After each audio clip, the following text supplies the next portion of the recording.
Selamat sore, selamat sabat bagi kita semua.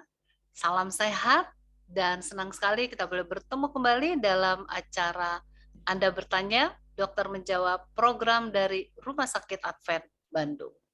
Dan narasumber kita kali ini adalah Dr. Cep Julie, ya. Dan beliau akan membahas mengenai deteksi dini dan pencegahan stroke. Wah, ini materi yang luar biasa yang banyak orang sangat takut ya, karena ini termasuk penyakit modern saat ini juga nih. Ya. Nah, kita akan memulai acara ini dan pastikan kepada semua partisipan untuk mikrofonnya dalam posisi di mute. Ya, kemudian bagi mereka yang mau bertanya, silakan tuliskan pertanyaan melalui kolom chat. Nanti saya akan bacakan dan Dr. Cep Julie akan menjawab. Nah, sebelum kita memulai, mari kita satukan hati, kita akan berdoa bersama-sama agar acara ini dapat berjalan lancar dan semuanya hanya untuk kemuliaan nama Tuhan. Baiklah, saya ingin mengundang kalau Pak Joko ada, silakan Pak Joko, boleh buka dalam doa. Baik, mari kita berdoa. Saya akan pimpin dengan cara Kristen dan mari kita berdoa menurut agama dan keyakinan kita masing-masing. Berpuji nama Tuhan untuk waktu yang baik. Kami siap untuk mendengarkan penyuluhan kesehatan yang akan disampaikan oleh Dr. Cep Julie, spesialis neurologi. Biarlah Tuhan menolong kami agar kami boleh menerima penyuluhan kesehatan ini, kami boleh mengerti, kami boleh bertanya, dan kami boleh menjaga tubuh kami sehat dan kami terhindar dari stroke. Berkati acara kami ini, berkati Dr. Cep Julie, berkati alat dan jaringan yang kami gunakan. Biarlah semua boleh berjalan lancar untuk hormat kepujian bagi nama Tuhan. Dalam nama Yesus kami berdoa. Amin. Amin. Terima kasih untuk Pak Joko. Dan selanjutnya saya ingin memanggil Dr. Cep Julie bersama-sama spesialis neurologi ya, Dok ya. Selamat sore. Salam kenal nih, Dok. Selamat sore, Mbak Peggy, Pak Joko. Selamat sore, Bapak Ibu. Iya, senang sekali nih Dok, ada pembahasan yang luar biasa ya, bagaimana kita mendeteksi secara dini dan mencegah bahkan ya untuk bisa bukan terpapar, maksudnya tidak mendapatkan penyakit yang populer ini ya, yang disebut dengan stroke. Wah, ini adalah satu resep yang patut kita semua ketahui nih untuk mencegah supaya kita tidak mendapatkan penyakit stroke ini. Nah, Dokter Cep Julie, ini acaranya adalah Anda bertanya, dokter menjawab, dan pastinya partisipan yang hadir nanti akan banyak bertanya, akan memberikan pertanyaan, dan dokter siap untuk menjawab ya dok ya. Namun sebelumnya apakah dokter akan mempresentasikan dulu makalahnya atau bahan, kemudian masuk kepada sesi tanya jawab. Boleh, Mbak Peggy, boleh saya share barang beberapa menit ya? Boleh, silakan. Mudah-mudahan ya 15 menit mungkin atau 20 menit ya, paling lama. Boleh. Silakan dokter. Ya. Izin share screen ya. Silakan dok.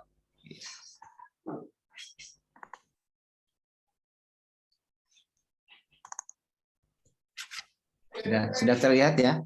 Ya, sudah terlihat. Ya.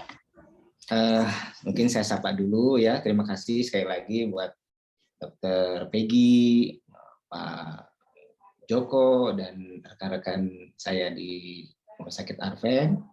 Salam kenal juga buat Bapak Ibu sekalian. Terima kasih atas kesempatan yang diberikan. Saya mendapat amanah untuk sharing kepada Bapak Ibu sekalian yang terkait stroke ini ya. Memang stroke ini masih menjadi problem Bapak Ibu buat kita khususnya di Indonesia ya. Tahun 2018 riset kesehatan dasar kita, stroke ini masih menjadi penyebab kematian dan kecacatan nomor 1 di Indonesia. Dan ini menjadi tugas kita bersama ya Bapak Ibu ya. Tapi kali ini kita akan bahas secara ya sederhana mungkin ya, basic terkait deteksi dini dan pencegahan stroke. Saya yakin Bapak dan Ibu sekalian secara keilmuan pastinya sudah paham ya, mungkin ini refresh saja ya Bapak Ibu ya, karena masih terutama di daerah masih banyak mitos-mitos nih yang berkembang terkait stroke ini ya. Kita melihat yang pertama nih ya, ini dasarnya topik ini dipresentasikan ya tadi karena mitosnya cukup berkembang dan masih ada ya di tengah masyarakat kita. Yang pertama adalah stroke ini memang hanya mengenai orang tua gitu ya. Ternyata riset dan data epidemiologi dan termasuk di Indonesia sendiri ya secara nasional ini angka kejadian stroke ini kalau dihitung 12,1 ya per 1.000 penduduk. Sepertinya sedikit, tapi kalau per 10.000, per 100.000, per 100 juta sudah kebayang. Dan ternyata usia terbanyak justru cenderung menurun ya, semakin muda ini Bapak Ibu. Ini 45 sampai 65 tahun. Implikasinya luar biasa. Selain masalah kesehatan, dampak ekonominya cukup dahsyat. Banyak pasien-pasien kita yang di usia 45 ini sampai 64 ini masih mapan, ya, masih di puncak karir, tiba-tiba mengalami stroke, mengalami kelumpuhan, ekonomi keluarga pun terdampak dahsyat. Ya. Seperti tadi disampaikan, riset kesehatan dasar masih menempatkan stroke penyebab kematian dan kecacatan nomor 1, khususnya di Indonesia. Saya dapat termuda ya Bapak Ibu, stroke ini usia 28 tahun.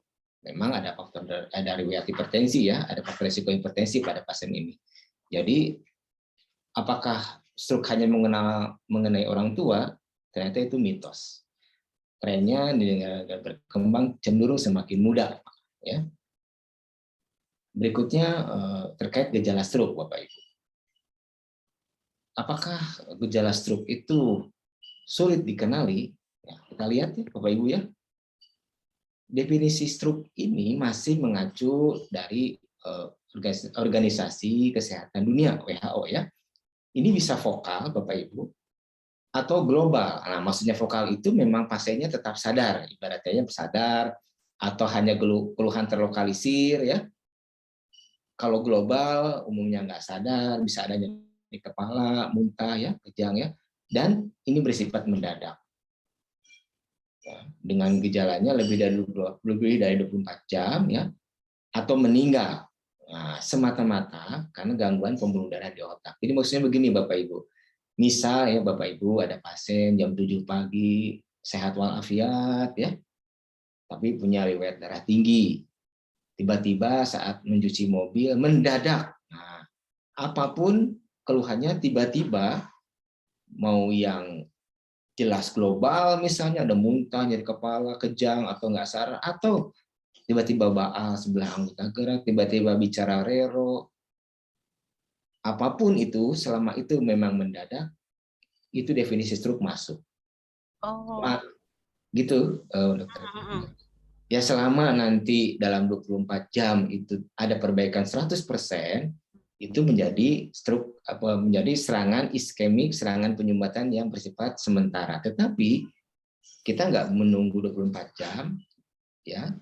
Saat kejadian pun ada sesuatu yang mendadak yang asalnya sehat walafiat dengan ada faktor resiko sebelumnya, bisa yang tadi darah tinggi, kencing manis, kolesterol dan lain-lain, itu diagnosa stroke menjadi secara klinis menjadi boleh ya, tegak ya, harus ditegakkan gitu. Nah, ini yang gejala-gejala vokal stroke yang memang masih mendominasi ya. Ada kelemahan sebelah anggota gerak, adanya mulut mencong ya, dan bicaranya menjadi cade atau balelol ya, rero ya. Kemudian ada tadi baal-baal sebelah anggota gerak. Ini gejala ini tidak harus semuanya berbarengan ada. Salah satu saja sudah masuk kriteria stroke secara klinis. Tiba-tiba penglihatannya double. Tiba-tiba juga ada baal-baal seputar mulut ya. Ujung ke angin, tiba-tiba kok baal ya sebelah mulut sebelah kiri saya misalnya ya. Terus tiba-tiba telinga berdenging ya. Belum tentu stroke, tapi harus dipastikan Bapak Ibu kalau ada saudara, tetangga yang salah satu aja dari sini, cepat bawa ke UGD ya, untuk di cross check oleh dokter jaga atau oleh dokter spesialisnya ya. Kemudian ada vertigo, ya. Ini bisa menjadi salah satu gejala dari stroke, ya. Tiba-tiba tersedak, ya. Mas minum, terutama ya minum tiba-tiba keluar lagi. Nah, ini hati-hati ya. Ini menjadi salah satu tanda. Nah, gejala vokal mana sih yang sebetulnya sering muncul, ya? Beberapa penelitian ternyata memang berdasarkan anatomi dari otak kita, ya, yang paling sering muncul adalah ini Bapak Ibu, ya. Ada mulut mencong, ya, kelemahan anggota gerak sebelah, dan bicara menjadi rero. Ini yang paling sering nih muncul. Ya. Baik, kita lanjut. Nah, yang global ini jarang terlambat ini, Dokter Peggy. Karena karena menakutkan buat keluarga. Pasien tiba-tiba lagi nonton TV, plek nggak sadar, atau lagi di kamar mandi, plek jatuh nggak sadar. Tiba-tiba nyeri kepala hebat, tiba-tiba muntah, tiba-tiba kejang. Nah, ini paling cepat keluarga aware dengan keluhan ini. Seringnya tidak terlambat kalau untuk yang global. Sering kita kecolongan, datang setelah 1-2 hari, karena ini sih cuman baal-baal sebelah, kayaknya ini mah biasa. Nah, hal-hal itu yang perlu kita sosialisasikan lebih dalam kepada masyarakat, ya, Peggy, ya. Nah, ini yang global, ya. Kemudian, nah, berikutnya apa sih yang harus dilakukan bila ada terkena serangan stroke, ya? Salah satu misalnya di keluarga kita, ya. Tetap, nah, ada mitos nih, dan masih 1-2 pasien dan keluarga menyatakan begini, Mbak Peggy. Ini kan stroke ringan, kan tidak dibawa ke dokter. Nah, menurut masyarakat stroke ringan itu karena pasien masih sadar, gitu. Padahal itu penyakit sedang berjalan. Satu, yang kedua, tidak ada di kita mengenal stroke ringan atau berat. Stroke itu apapun, itu adalah suatu kegawat daruratan. Karena awalnya seperti ringan, itu sedang berjalan, ya. Di otak kita sedang berjalan proses penyumbatannya, atau kadang proses perdarahannya sedang berjalan, tiba-tiba 24 jam asalnya sadar menjadi tidak sadar. Ini tidak sedikit kejadian seperti itu.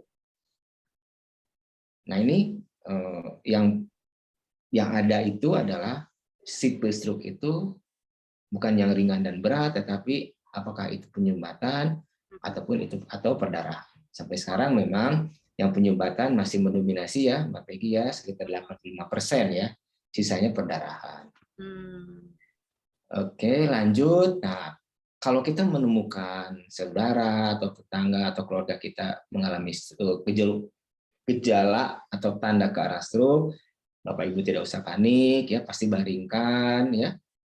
Naikkan posisi kepala 30 derajat lebih tinggi, ya. Tetap tadi, ya, ajak bicara dalam suasana santai, ya. Upayakan memang kalau curiga stroke, ya, sebaiknya tidak diberikan minum dulu, langsung saja bawa ke UGD, ya.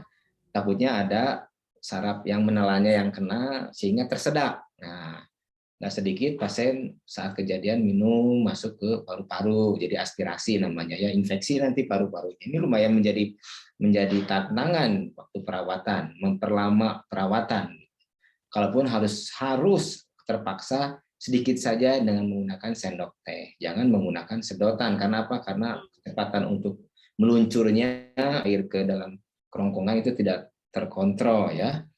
Tetap, ya, nggak boleh memberikan obat sembarangan, ya, kecuali mungkin obat-obatan yang memang rutin diminum oleh pasien, ya. Yang perlu diingat adalah tiap detik sangat berharga. Ya, kemarin waktu kejadian 2-3 minggu yang lalu, ya, Mbak Peggy, ya, pasien orang luar kota tiba-tiba lemah anggota gerak, ya, kebetulan dekat dengan rumah sakit Advent, langsung dibawa. Kejadian baru 1 jam, kita punya waktu dari kejadian 4,5 jam diberikan trombolisis, ya, Peggy, ya, menghancur sumbatannya.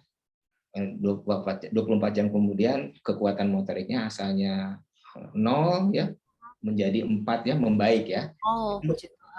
Itu karena tadi time is brain, waktu adalah otak, jadi sangat berharga detik per detik. Jadi segera bawa ke rumah sakit yang terdekat, ya. Kalau dekat-dekat dengan rumah sakit Advent, silahkan bawa ke rumah sakit Advent. Kalau dekatnya ke rumah sakit manapun, di Bandung rata-rata ada fasilitas CT scan, ada fasilitas mumpuni ya, dokter neurologinya juga ada lah kalau di Bandung ya. Baik, kita lanjutkan. Nah, berikutnya, apakah stroke bisa dicegah? Nah, ini mitosnya nih, katanya stroke ini dominasinya karena faktor keturunan, Mbak Peggy. Tapi sekarang ternyata membuktikan bahwa 70% lah yang menentukan faktor lingkungan. Jadi faktor kebiasaan gaya hidup itu mempengaruhi sampai 70%. Jadi misal begini, ada orang tua kita sakit jantung misalnya. Ya, mungkin saya termasuk yang orang tua saya kena sakit jantung ya.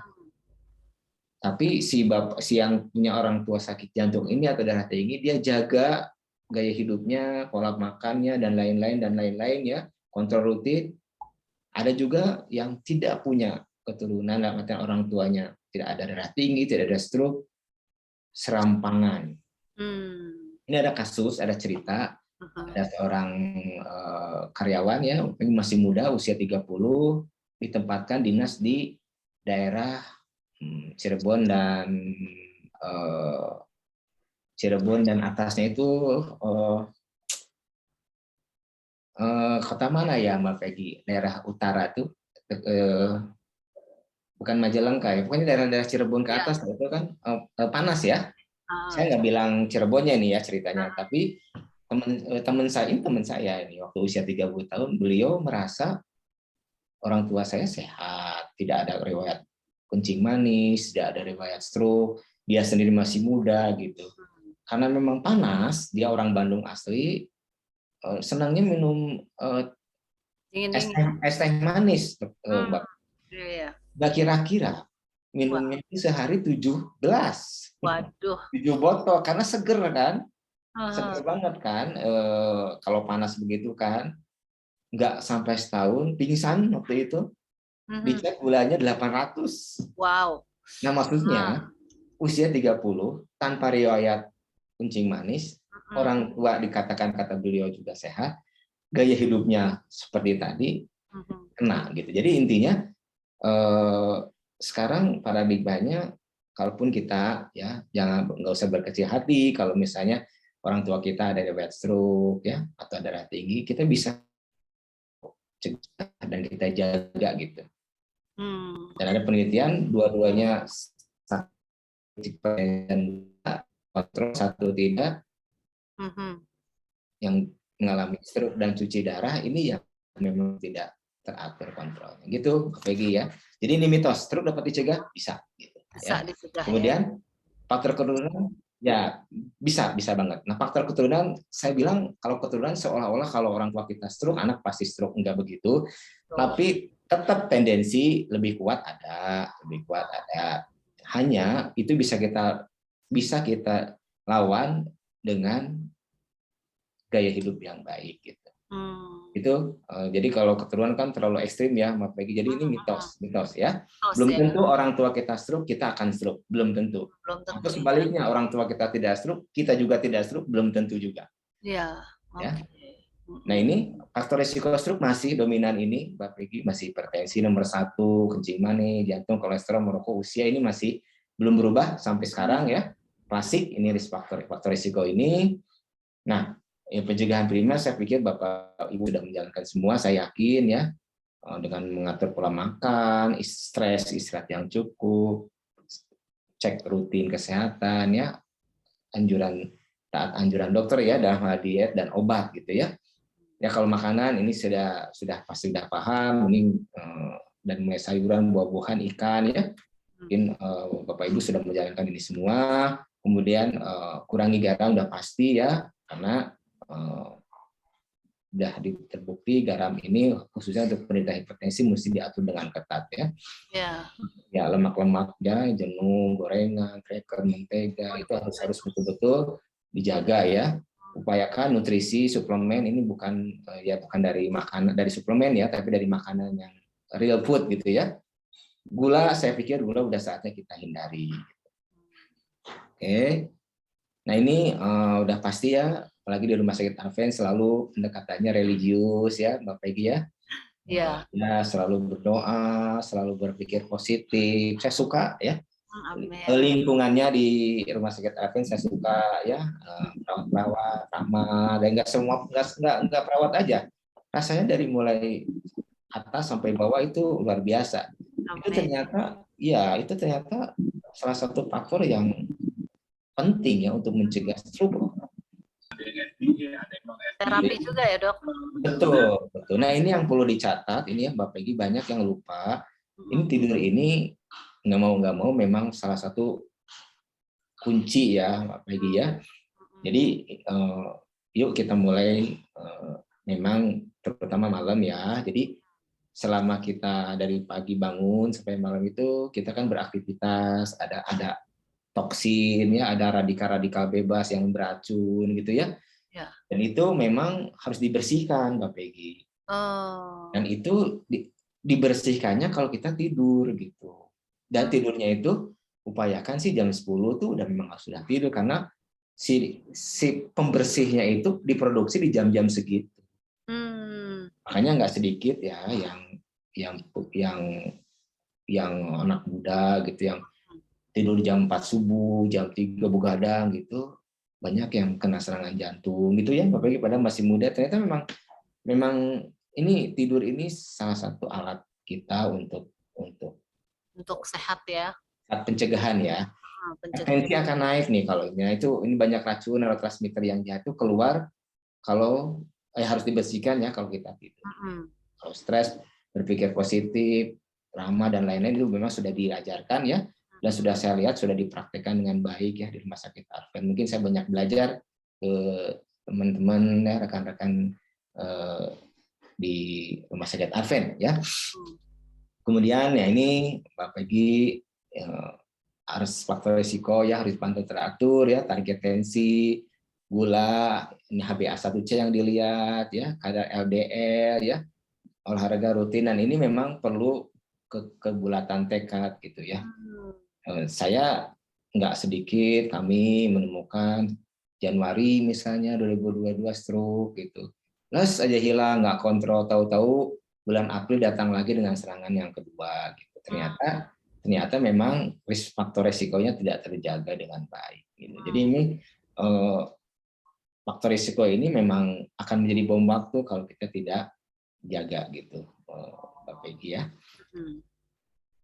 Ya, merokok udah pasti, ini PR kami juga ya. Mungkin di Bapak Ibu saya yakin ya tidak merokok mungkin, amin ya, tapi nggak sedikit pasien udah kena stroke pun sulit sekali untuk berhenti merokok. Iya, padahal rokok saja sudah menjadi faktor risiko utama. Nggak ada hipertensi, nggak ada DM, nggak ada kolesterol, merokok saja itu bisa menjadi stroke. Dan saya beberapa pasien ada yang hanya merokok saja, bagi faktornya. Waduh. Betul. Jadi memang ini kita ini ya, kita bareng-bareng, kita saling mengingatkan gitu. Ya mungkin itu Mbak Peggy, kalau dari saya sih materi nggak banyak. Intinya kesimpulannya stroke ini suatu kegawat daruratan di bidang kami ya. Deteksi dini dan penanganan yang cepat ini akan mengurangi kematian dan kecacatan. Tapi ya banyak mitos yang perlu kita netralisir ya, karena bagaimanapun diperlukan peran serta masyarakat semua untuk mengurangi kematian dan kecacatan akibat stroke ini. Ini itu Mbak Peggy materi dari saya, ya saya kembalikan ke Mbak Peggy sebagai moderator. Terima kasih.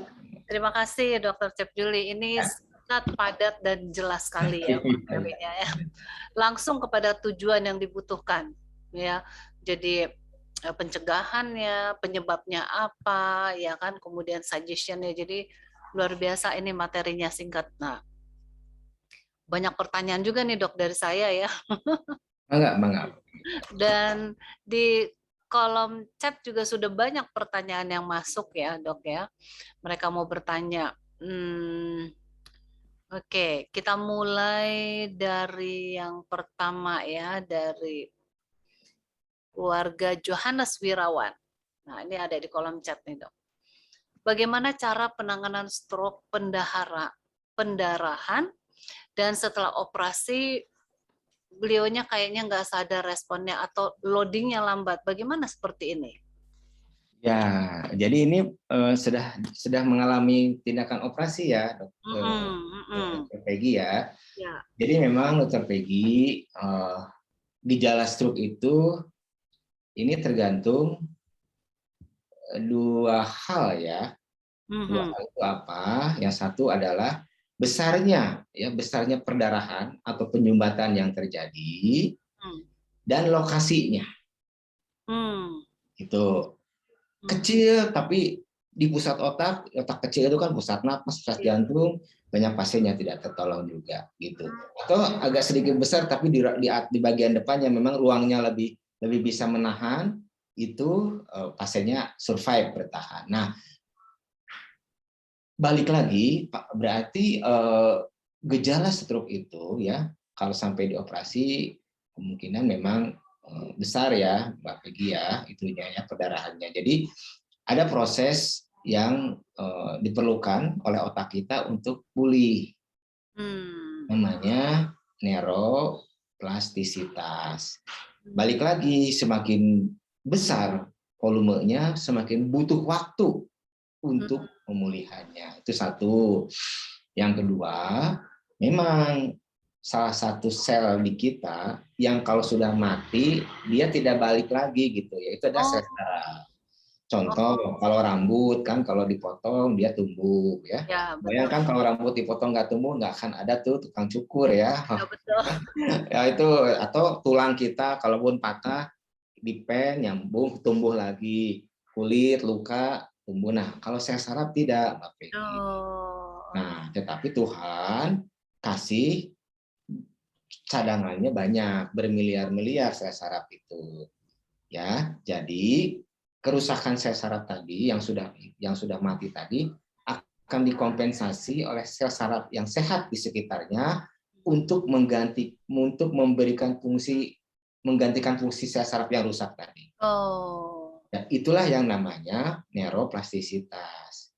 Nah, itu perlu waktu, proses regenerasi ini perlu waktu.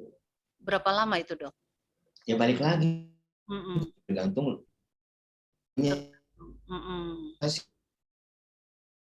Ya, aduh, mohon maaf signal dokter. Kemudian periode kedua itu 3 bulan, kemudian 6 bulan, baru itu setahun. Tapi bukan berarti kalau sudah setahun itu tidak akan pulih, tidak. Tapi maksud saya membicaranya biar pasien dan keluarga semangat gitu. Kalaupun misalnya datang, mas waktu loh kita untuk kejar gitu. Tadi dengan obat-obatan, dengan terapi, dengan semua daya diupayakan lah gitu ya. Nah, yang tadi kemungkinan tadi memang pusat kesadarannya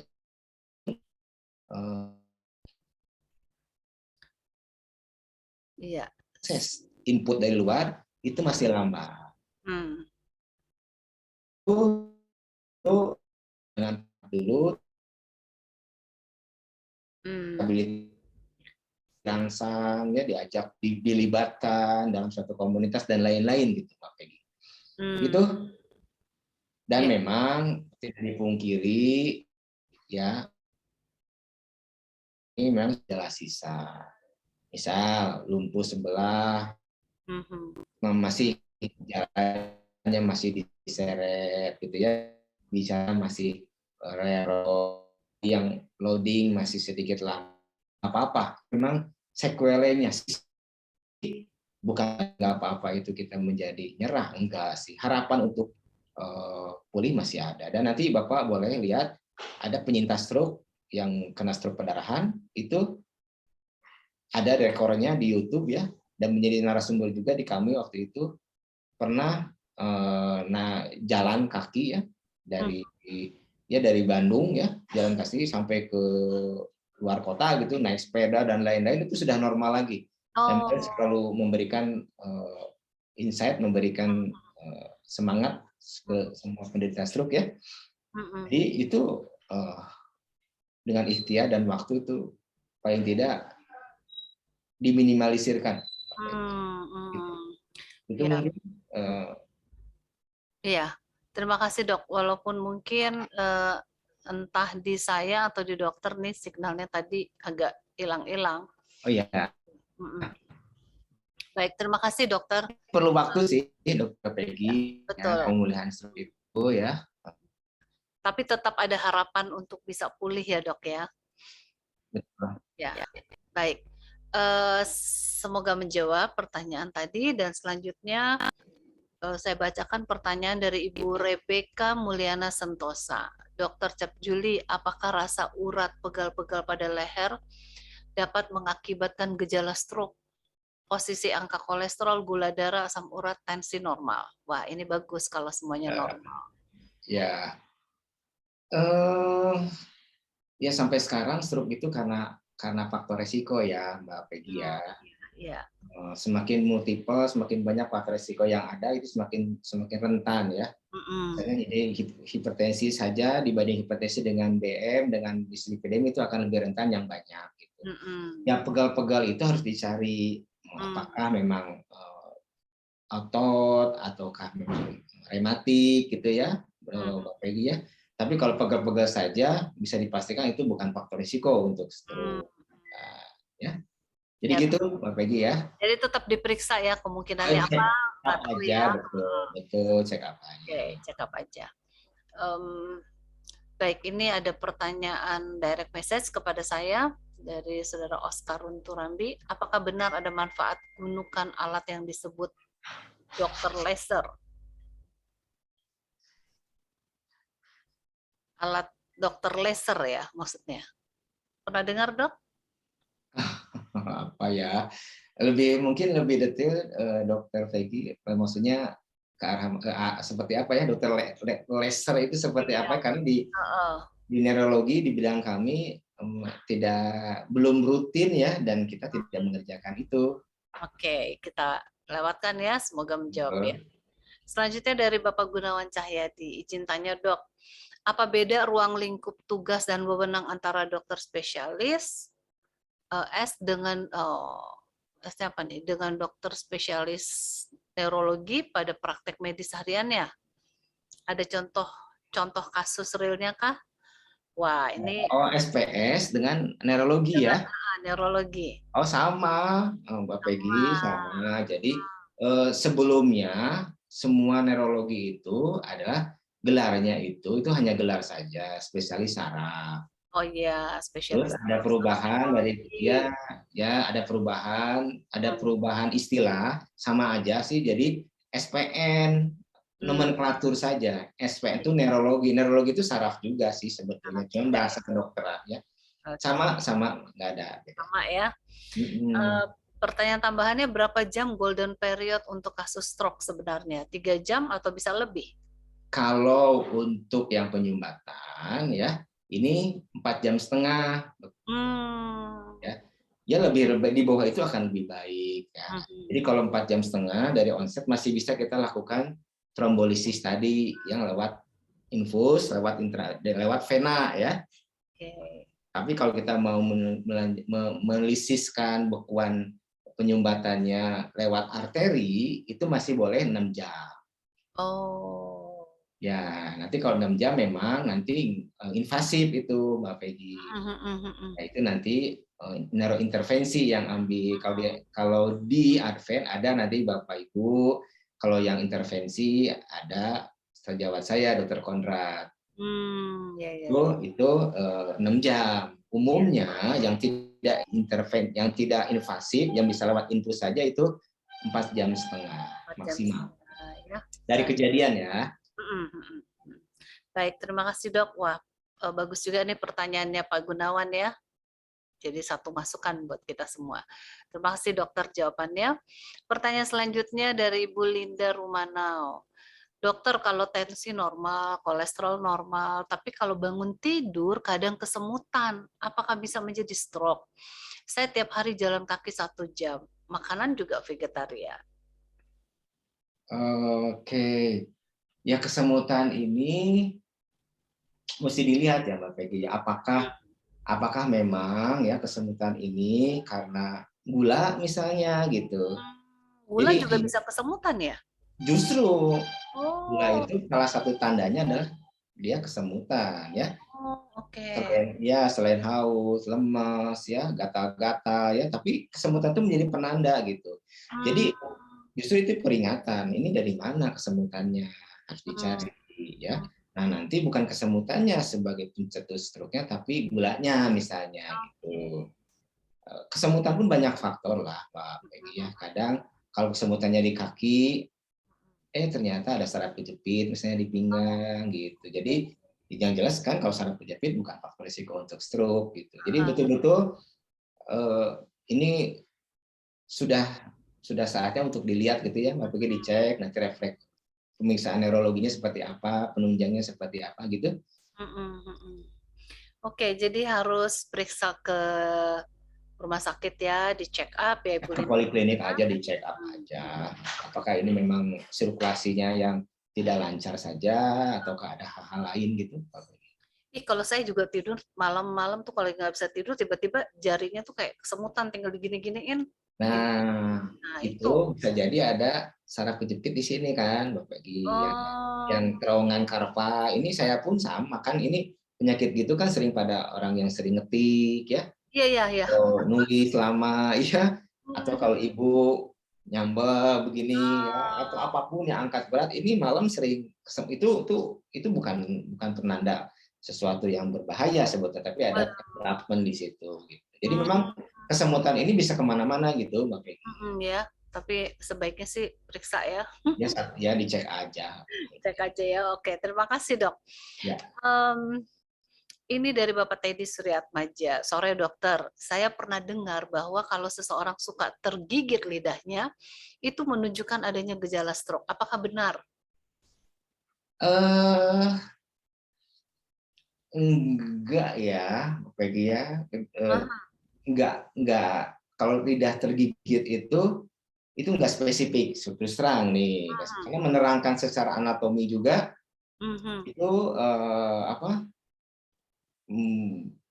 karena gini, ada penyakit di bidang kami yang memang lidahnya tergigit. Dan kalau tergigit kan tidak sadar ya, itu pasien sedang menderita kejang ya, epilepsi.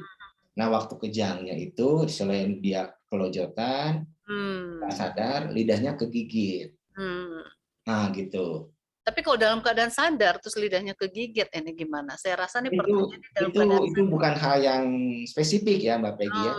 Kadang saya pun, ya kita pun kalau cepet-cepet ya makan, nggak berdoa dulu atau gitu ya kegigit ya, itu kan nggak bisa dibilang itu sesuatu yang khas suatu penyakit ya. Ada mitos yang bilang kalau lidahnya pas lagi ini kegigit katanya ada yang ngomongin.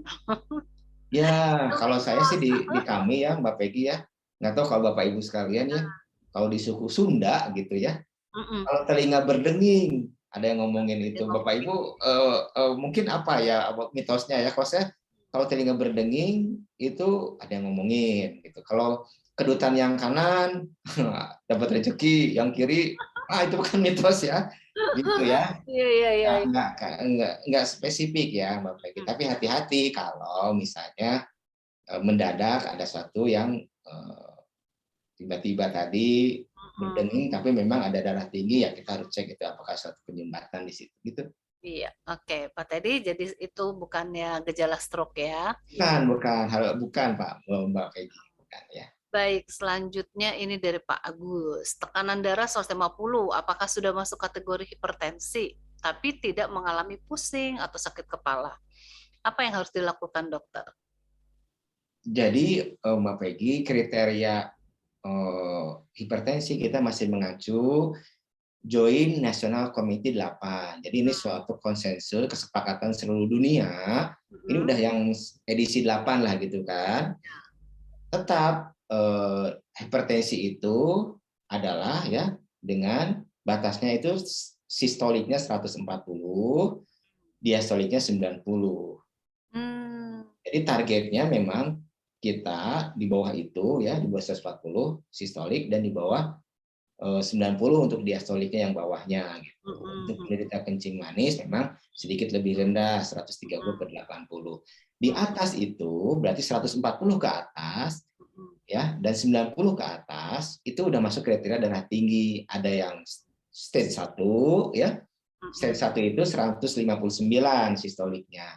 Ada yang stage 2 160 ke atas. Ada juga yang urgensi itu memang kalau di atas apa 100. ya, di atas 180 lah itu udah urgensi. Nah, balik lagi target kita memang itu tensi sekitar itu di bawah 140, di bawah per 90. Tetapi bersifat individual, Mbak Peggy. Ada faktor usia yang berperan di situ. Sampai pasien diupayakan pasien senyaman mungkin gitu. Ya, 150 per 90 kita anggap itu suatu hipertensi stage 1. Nah, nanti ada yang namanya blood pressure home monitoring. Jadi pasien diminta melakukan hipertensi tes tekanan darah secara mandiri di rumah 2 kali saat bangun tidur dan sebelum tidur. Ya, waktu bangun tidur, setelah pipis, setelah santai, ditensi, dan sebelum tidur 1 jam sebelum tidur. Dicatat kalau memang tetap di atas 140, diagnosa hipertensi tegak. Nah, itu pengobatannya memang tetap diet dulu, olahraga dulu yang aktivitas aerobik yang gitu-gitu ya. Kalau misalnya tetap tidak turun, ya obat mulai dipertimbangkan untuk masuk, Mbak Peggy. Tapi saya pikir sih lebih baik untuk penentuan obat ini konsultasi ya. Ya, Nah, dokter ya. dokter umum juga boleh, mau ke dokter penyakit dalam juga lebih baik untuk penentuan cut off-nya ya, titiknya Ya. gitu. Dan justru hati-hati, banyak stroke itu terjadi karena pasien merasa saya tidak merasa ada sakit kepala kok, tidak pusing kok, tidak, karena masih bisa mengkompensasi. Tiba-tiba aduh ngeri ya. ambang yang terlewati, salah satunya stroke tadi. Oke. Jadi bukan patokannya pusing tidak ya Mbak Peggy ya, tapi tensi memang. Tensi ya. Nanti dicari yang optimalnya buat kita masing-masing itu dilihat. Gitu. Kalau memang 120 per 80 malah pusing, ya nggak bisa patokannya 120 per 80. Oke, jadi kita harus periksa ya ke dokter untuk mengetahui stage-nya ada di mana. Tapi kriteria udah masuk. Ya. Misalnya udah 140, di atas 140 dan atau 90 diastoliknya. Ya, jadi Pak Agus periksa dulu ke rumah sakit ya, boleh dari dokter umum dulu ya, atau langsung internis, atau mau langsung ke dokter Cap Juli boleh langsung ke rumah sakit Advent Bandung. Dokter praktek setiap hari ya dok? Ada ya, hari Senin ya Mbak Peggy, Senin sampai Jumat ya. Iya, Senin sampai Jumat ya. Jam berapa dok? Siang ya Mbak Peggy ya, untuk Senin ya jam 13 ya. Kalau Jumat lebih pagi bisa jam sekitar jam 10. Ya, jadi bisa bikin appointment Pak Agus untuk ke rumah sakit Advent Bandung dengan dokter Cap Juli ya. Baik, selanjutnya dari Bapak Edison. Pak Dokter Cap, saya umur 58 tahun, kolesterol normal 160. Tapi dari hasil hematologi, saya dibilang hyperagregasi trombosit yang katanya bisa menyebabkan stroke. Kenapa bisa terjadi hyperagregasi ya dok? Tekanan darah di antara 130-an per 80. Ya, hiperagregasi trombosit itu adalah kecenderungan ya Mbak Peggy, trombosit kita menggumpal. Oh. Ya, itu definisinya. Jadi trombosit itu kan benda-benda darah ya, yang itu berperan terhadap kalau ada perdarahan dia menyumbat perdarahan tersebut. Gitu. Kalau misalnya kita luka, nyumbat, nah itulah peran dari trombositnya. Tetapi kalau tanpa ada luka, tanpa ada itu cenderung menggumpal, itulah yang disebut hiperagregasi. Oh, oke. Nah, hiperagregasi ini banyak faktornya. Salah satunya faktor luar dan dalam. Faktor luar apa? Ya satu udah pasti gaya hidup. Ini membuat agregasi trombosit bermasalah adalah merokok. Ya, yang kedua ya tadi adanya kolesterol, kencing manis misalnya, asam urat itu salah satu faktor. Oke. Yang kedua, misal ya, yang sering terjadi infeksi. Nah, infeksi virus misalnya ya, itu akan ada kecenderungan faktor-faktor pembekuan darah kita menjadi aktif. Tapi itu biasanya temporer. Infeksinya sembuh, balik lagi gitu. Dan yang ketiga, tadi ada faktor 30% yang ada kecenderungan tadi, Mbak. Oh, saya kok nggak ada darah tinggi, saya kok makan dijaga, saya nggak merokok. Tapi kecenderungannya hiperagregasi trombosit ya. Balik lagi ada 30% faktor genetik yang memang bawaan dari kita gitu. Itu mungkin Mbak Peggy ya. Oke, terima kasih dokter. Kita lanjut kepada penanya berikutnya ya. Semoga tadi menjawab ya. Dari Ibu Maureen Taloadu, apakah hipertensi ada hubungannya dengan trigliserida? Karena saya hipertensi normal, tapi trigliseridanya tinggi. Bagaimana cara menormalkannya? Jadi sebetulnya Pak Peggy, dua hal yang berbeda, ya. Hipertensi dan trigliserid. Trigliserid itu adalah suatu bagian dari kolesterol kita yang memang apa ya, banyak dikandung dari pola makan kita. Yang sering mengandung trigliserid itu banyak. Nasi putih itu trigliseridnya tinggi. Contoh ya. Nah, bisa nggak trigliserida membuat darah tinggi? Secara indirect ya, secara tidak langsung bisa. Jadi karena trigliseridnya tinggi ya, otomatis pembuluh darah menjadi kaku, dalam jangka panjang ya. Trigliserid yang tinggi, kolesterol total, LDL yang tinggi akan efeknya ke depan itu menjadi hipertensi ke pasien. Gitu loh. Jadi muter dulu gitu. Tapi kalau berbarengan gini, ini dua hal yang berbeda. Hipertensi bikin trigliserid tidak begitu. Jadi kompleks gitu. Jadi menurut saya sih trigliserid itu murni memang dari makanan. Tapi bisa kan kalau di Advent ada tim gizi ya, Mbak Peggy ya. Banyak yang kalau untuk LDL, sebetulnya yang di bagian stroke, di bagian neurologi yang menjadi highlight, menjadi target kita ada LDL, Mbak Peggy. Karena LDL itu si lemak yang jahat itu ada LDL. Selalu targetnya kalau kita mencegah stroke itu kadar LDL-nya. Gitu. Nah, LDL orang lebih familiar. Kenapa? LDL itu dari lemak dari goreng-gorengan kan tadi ya, dari santan yang direbakkan, terus dari jeroan dan lain-lain ya, dari lemak jahat lah, lemak jenuh gitu. Nah, trigliserida ini kadang kita nggak aware gitu, nggak ngeh gitu. Ternyata salah satu makanan yang trigliserida cukup tinggi ya tadi. Misalnya ini perlu didata mana yang trigliserida tinggi dan kita coba dietnya gitu. Intinya sih bisa kok trigliserida itu diturunkan bisa. Oke. Iya, semoga sudah menjawab ya Ibu Maureen dan LDL ya, LDL yang paling jahat itu LDL. LDL paling jahat. Untuk stroke ya, untuk stroke. Iya. Oke. Semoga bisa ke Rumah Sakit Advent Bandung supaya diperiksa secara lengkap di sana ya. Iya, ada bagian gizi ya, Mbak. Ada bagian gizi. Ya, pertanyaan selanjutnya dari Bapak Royke, apakah kalau ada yang kena stroke sudah beberapa tahun tidak sadar, apakah masih bisa sembuh? Nah, ini mirip ya. Saya nggak boleh bilang kata tidak. The miracle itu Tuhan punya kuasa. Ya. Tapi probabilitas memang yang tadi Mbak Peggy, neuroplastisitas itu ada golden period-nya.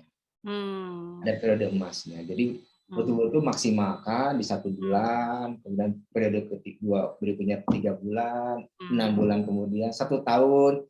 Setelah itu tetap berupaya gitu sampai tetap kita optimis ya gitu. Hanya memang kalau dibandingkan setelah 2 tahun dibandingkan setelah kejadian, proses neuroplastisitas tadi ya itu akan lebih bagus pada saat awal.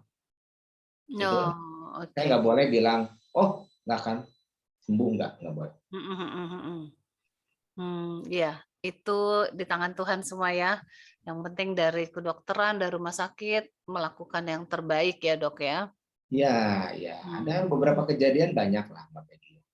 Dan 3 bulan nggak bisa nelen, pas bulan keempat sudah mulai bisa masuk makanan. Ya. Ada yang nggak sadar pasca operasi juga ya, perdarahan. Hari ke-100 sudah mulai sadar. Nah itu balik lagi tergantung luasnya dan lokasinya. Iya, Ya, ya. semakin luas lokasi volumenya dan lokasi semakin lokasinya semakin vital, ya proses pemulihannya akan semakin memerlukan waktu. Oke, ini pembahasan tentang stroke ini bikin kepala agak pusing. Ya, enggak sih, enggak, santai aja. Memang ya tadi ya Mbak Peggy ya. Iya. Sampai sekarang mitos tentang stroke ini masih warawiri. Iya ya. Ya, ini perlu bagus ya Arven rutin mengadakan diskusi begini ya untuk pencerahan gitu ya. Jadi ada pengetahuan ya bagi orang awam ya. Baik, kita lanjutkan ya dokter ya. Ini dari Ibu Sonya Tenoh. Dok, mohon tanya, kalau jari-jari tangan dan kaki sering kram atau kaku, susah untuk digerakkan apalagi kalau kelamaan kena air. Itu kenapa ya, Dok? Apa mungkin kekurangan salah satu vitamin atau mineral? Mohon penjelasan. Ya, Banyak nih yang mengalami seperti ini nih, Dok. Ya, Mbak Peggy ya, kalau kram itu mekanismenya kan di situ kan ada sendi ya. Sendi, ada otot, ada pembuluh darah juga di situ ya. Jadi memang cenderung ya kalau pada kasus-kasus kram yang karena duduk lama misalnya atau sila gitu, aliran darah ke ujung-ujung situ nggak lancar Mbak Peggy. Jadi oksigen kurang sehingga responnya kesemutan itu bisa ya. Atau memang ada rematik di sendi yang memang salah satu gejalanya selain sakit ya itu ada kesemutan juga. Atau bisa jadi karena memang ada saraf kejepit di situ, tergantung. Kalau misalnya di sini yang tadi yang kita ya Mbak Peggy ya, kita sering di sini, kalau kesemutannya ke sini berarti ada kejepit di leher sini, kalau kesemutannya di tungkai berarti kejepitnya di pinggang gitu ya, atau keempat jari kaki jari tangan kesemutan, hati-hati itu bagian dari gejala kencing manis, dan itu memang nggak bisa dipukul rata ya Mbak Peggy ya. Gitu. Harus dalam pemeriksaan ya Dok. Betul. Tapi saya melihat ini kesemutan yang disampaikan tadi, yang sempat temporer tadi, memang umumnya karena ya bisa karena rematik ya, atau karena faktor usia juga bisa gitu, Mbak Peggy ya. Oke, iya, kebanyakan duduk mungkin atau tangannya salah posisi segala macam ya, tapi sebaiknya diperiksa dan semoga kita semua dalam keadaan yang sehat ya. Nah, pertanyaan berikutnya dari Bu Linda Rumanau. Dokter, kalau syaraf terjepit apakah bisa terjadi stroke? Sebab saya syaraf terjepit. Saraf kejepit ini umumnya karena mekanik ya, biasanya ibu memang fizikalnya rajin ya, jadi angkat berat sendiri ya, naik turun tangga dan lain-lain lah, intinya mekanik. Nah, plus ya ada tadi ya ada usia juga yang sudah meningkat sehingga bantalan antara tulangnya menjadi kaku. Di dalam antara tulang-tulang ini ada yang namanya cincin.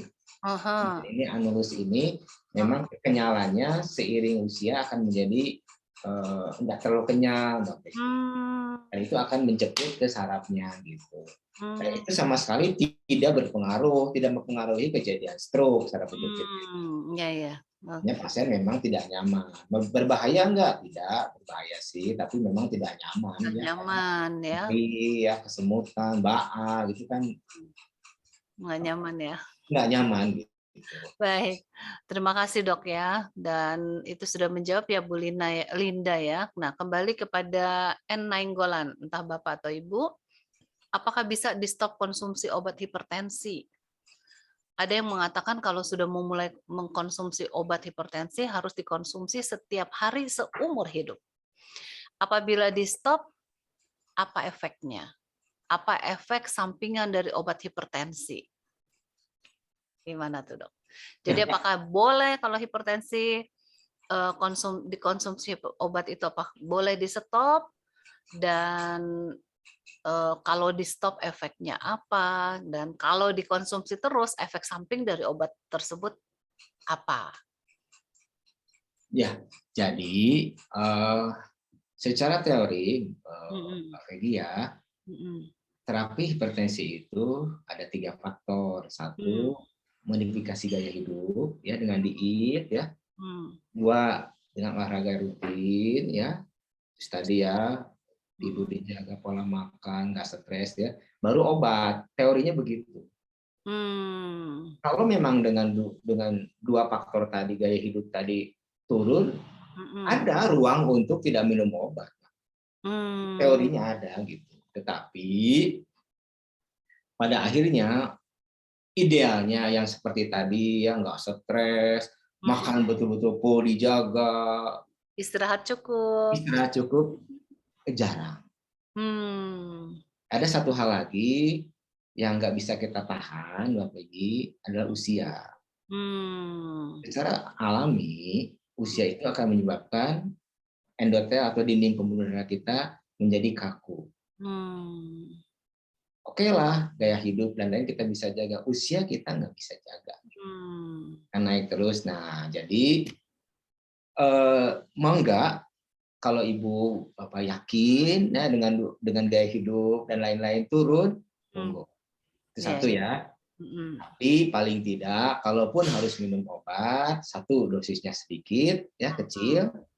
2, single, tunggal gitu ya, dengan cukup 1 obat saja dan dosis minimal sudah bagus. Hmm. Ya, jadi dua-duanya bisa ya, Mbak Peggy ya. Ini Mm-mm. individual. Secara teori bisa Bisa. berhenti minum obat, tetapi real di lapangan yang sudah sih 100% menjaga gitu sulit.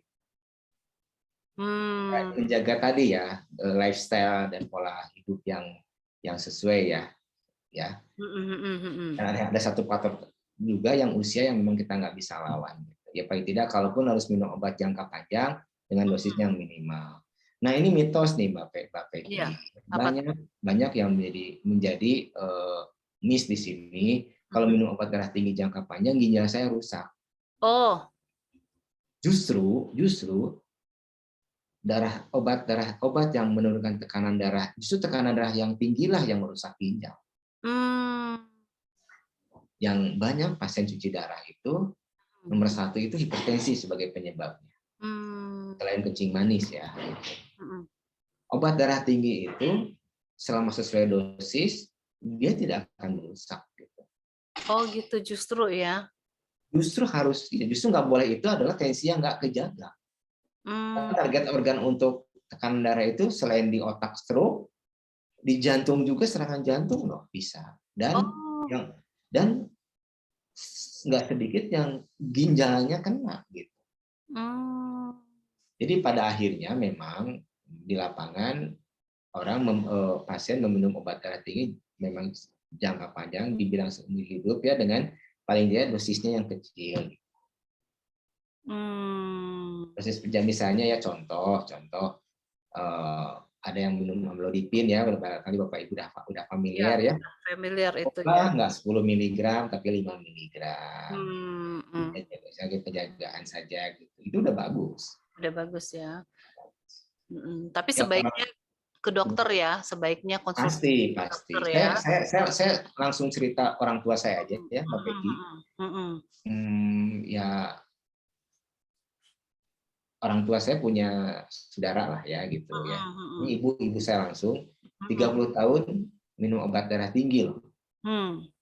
Dengan gaya hidup yang dicoba dijaga gitu, garam dan lain-lain ya puji Tuhan ya, sehat gitu ya. Dan saudara ibu yang memang sedikit lebih sembrono ya dalam dalam obat, dalam ini mengalami stroke dan cuci darah. Gitu. Usia sama, kelahiran 44.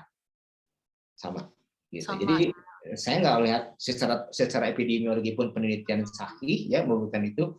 Kalau saya langsung ke keluarga inti saja gitu ya. 30 tahun meminum obat waktu itu amlodipin rutin ya. Dengan obat gula gitu. Dicek ureum kreatininnya normal. Oh, oke. Dan tensi bagus ya di 13 paling besar 14 karena memang ketat gitu. Ya, gitu. Jadi akhirnya ya memang aman kok gitu. Iya. Harus minum obat dalam jangka panjang. Iya, jadi kalau memang sudah terdeteksi punya Ya, penyakit ya. hipertensi, ya minum obat nggak apa-apa ya dok ya. Nggak apa-apa, tapi ada ruang untuk tidak minum obat yang tadi harus Iya, dua tadi dijalankan dan saya pikir harus ngobrol dulu. iya, Kan iya, kan nggak sekedar tensi ya Mbak Peggy betul, ya. betul. Nanti ada creatinine clearance-nya, fungsi ginjalnya dicek. Ada di Advent kok dokter Iya. ahli ginjal ya. Hmm. Hmm. Tinggal berkonsultasi itu mangga. Iya. Oke, baik. Terima kasih dok penjelasannya dan semoga menjawab ya Bapak atau Ibu Nainggolan. Berikut ini Pendeta N. Serang. Selamat sore dokter. Kapan seseorang diharuskan minum obat tensi dan hingga kapan harus minum obat tensi? Nah, tadi sudah Ya, dijelaskan ya. ya, boleh diminum terus itu ya, dan tentunya tetap konsul ke dokter ya. Dan kapan ya itu harus ke dokter juga ya, benar ya dokter ya? Iya sih, kalau saya pikir betul seperti yang sering diajarkan, disosialisasikan oleh Rumah Sakit Advent ya, Mbak Peggy ya. Iya, Ramah, sopan, tenang, mendekati Tuhan. iya. 10 hukum I- kesehatan. Ya itu saya banyak belajar. Iya, Gitu. betul. Itu tenang aja menurunkan tensi bisa 20 mm Hg loh. Jadi Benar-benar. gini Mbak Peggy ya, kalau kita jalan di tensi, berdiri di tensi, duduk di tensi, berbaring di tensi, itu masing-masing gradasinya bisa beda-beda 10 loh. Beda-beda ya. Ya Oke. jadi artinya semakin kita tenang, semakin potensi untuk turun semakin. Iya, iya. Dan kita kalau ke rumah sakit juga di tensi pertama oleh suster. Nanti udah tunggu dokter, masuk ke ruangan dokter, di tensi lagi kan. Naik lagi ya, karena lihat jas dokter menjadi stres ya. Itu efek jas Gitu ya. namanya. Ya, makanya sering pasien boleh lakukan BHPM, Hmm. blood pressure home monitoring. Jadi ukurlah tekanan darah di rumah sendiri aja. Hmm. Kadang-kadang banyak tuh ya kejadian sebelum vaksin tiba-tiba tensinya 18 karena takut gitu ya. Iya. Mungkin kita juga mengakui ya Mbak Peggy ya, kalau mau ditenis suka deg-degannya, aduh takut tinggi gitu ya. Heeh. Silakan BPHM ini bisa Bapak Ibu lakukan, nanti dicatat. Gitu. Oke. Baik, terima kasih untuk Ya, tips-tipsnya ya, Dok ya. ya, ya. Kembali kepada penanya berikutnya, Ibu Vera. Dok, saya ibu 50 tahun, sementara konsumsi, sementara mungkin ya, konsumsi amlodipin 10 mili, tekanan darah sering 130/80, tapi sering kesemutan tangan kiri dan kaki kiri, kolesterol, gula darah, trigliserid dicek normal. Gimana dok? Spesifik kiri ya Mbak Peggy ya. Iya. Ya itu balik lagi banyak sekali pertanyaan tentang kesemutan ini ya Mbak Peggy ya. Jadi terlepas dari Ibu siapa Mbak Peggy? Mohon maaf. Ibu, sebentar. Ya, Ibu Vera. Ya Ibu Vera ya. Ya balik lagi kesemutan itu dia salah satu bagian atau tanda dari banyak kondisi gitu Mbak. Banyak faktor yang bisa bikin kesemutan gitu. Ya memang kalau dari bagian kami, mohon maaf ya Vera ya, santai aja, ini sih kan secara teori ya, sesuai dengan slide tadi. Kalau kita merasa ada baal sebelah, karena spesifik berarti vokal ya, kanan dan tukai kanan misalnya, dengan adanya darah tinggi, bolehlah check up karena secara teori ya masuk gejala gitu. Masuk gejala ya, karena spesifik gitu. Belum tentu itu suatu gejala stroke ya, tapi secara teori memenuhi kriteria gejala vokal gitu. Mungkin gejala sisa mungkin ya Mbak Peggy ya. Jadi saya pikir kalau sudah spesifik sebelah baal nih dan ini dan adanya hipertensi, boleh kita check up lah ya. Belum tentu stroke, tapi ini lebih menjurus ya. Oh, oke. Itu karena sering kesemutan tangan kiri dan kaki kiri ya? Ya, meskipun tangan kiri dan kaki kiri itu bisa ini, ya tangan kiri ini bisa karena ada jepit di sini, kaki kiri bisa ada jepit di pinggang. Saya nggak bilang, tapi bisa. Ada bisa ya. Ya bisa ada, bisa yang menjadi pertanyaan, kenapa kiri gitu kan gitu. Jadi akan terlihat kok, oh ini mah memang karena ada rematik, misalnya ada tanda saraf kejepit saja di leher dan di pinggang, is oke lah gitu ya. Tapi saya pikir perlu check up lah itu. Perlu check up ya. Perlu, karena spesifik ya. Sebelah itu perlu perhatian gitu. Baik, terima kasih Dok jawabannya. Kembali lagi dari Bapak Gunawan Cahyadi. Dok, mana saja faktor predisposisi yang dominan untuk kasus stroke? Hyperagregasi D, dimer tinggi, I tinggi, HSCRP tinggi, PTT INR tinggi, APTT dan TT tinggi, HDL dan triglyceride tinggi. Wah, Pak Gunawan. Ini berarti ada pengalaman Pak Gunawan ini ya, mungkin saudara atau ya teman ya. Jadi gini, sampai saat ini Mbak Peggy, faktor risiko itu terbagi dua ya. Yang bisa dimodifikasi dan tidak bisa dimodifikasi. Yang tidak bisa dimodifikasi apa ya? Usia, jenis kelamin, dan ras. Ras itu suku lah ya. Kalau misalnya kalau di Indonesia mah kita sama ya, sukunya Melayu ya. Mungkin suku ya di Amerika misalnya Hispanik ya. Terus Black ya, Negro dan lain, itu ada teorinya itu secara ras ya. Usia juga semakin tinggi itu cenderung ke tadi penyumbatan tadi si aterosklerosis ya. Gaya hidup juga ya Dok? Ya, jenis kelamin dilihat, biasanya kalau ibu wanita akan lebih aman untuk penyumbatan saat masih menstruasi, karena ada faktor hormon, estrogen di situ. Tapi setelah menopause, perempuan resikonya sama dengan laki-laki. Nah, itu yang tidak bisa dimodifikasi. Nah, yang bisa dimodifikasi dengan gaya hidup dan obat-obatan ada dua, terbagi yang mayor dan minor, Mbak Peggy. Yang mayor berarti kan yang paling utama, yang paling sering itu masih di 70% itu masih hipertensi. Yang masih hipertensi itu masih dominan, terus DM, dislipidemi ya, yang tambahannya mungkin merokok dan lain-lain lah, yaitu ya asam urat lah masuk ke situ. Nah, ada faktor ya, selain faktor tadi adalah faktor pembukuan yang tadi Pak Bambang sampaikan. Faktor pembukuan itu tercermin dari satu, kalau trombosit cenderung menggumpal itu hiperagregasi. Kalau faktor pembekuannya dia cenderung cepat membeku, ada namanya prothrombin time waktu pembekuan, dan APTT ya, itu sama ya. Kemudian ada namanya INR. INR itu begini. INR itu adalah international ratio yang menentukan aktivitas dari faktor-faktor pembekuan tadi. Ada 12 faktor pembekuan di darah kita, Mbak Peggy, selain trombosit. Nah, itu pada beberapa individu cenderung aktif. Contoh ya, COVID nih. COVID itu yang paling salah satu yang komplikasi cukup sering yang nyampe ke kami bagian neurologi adalah koagulasi faktornya meningkat.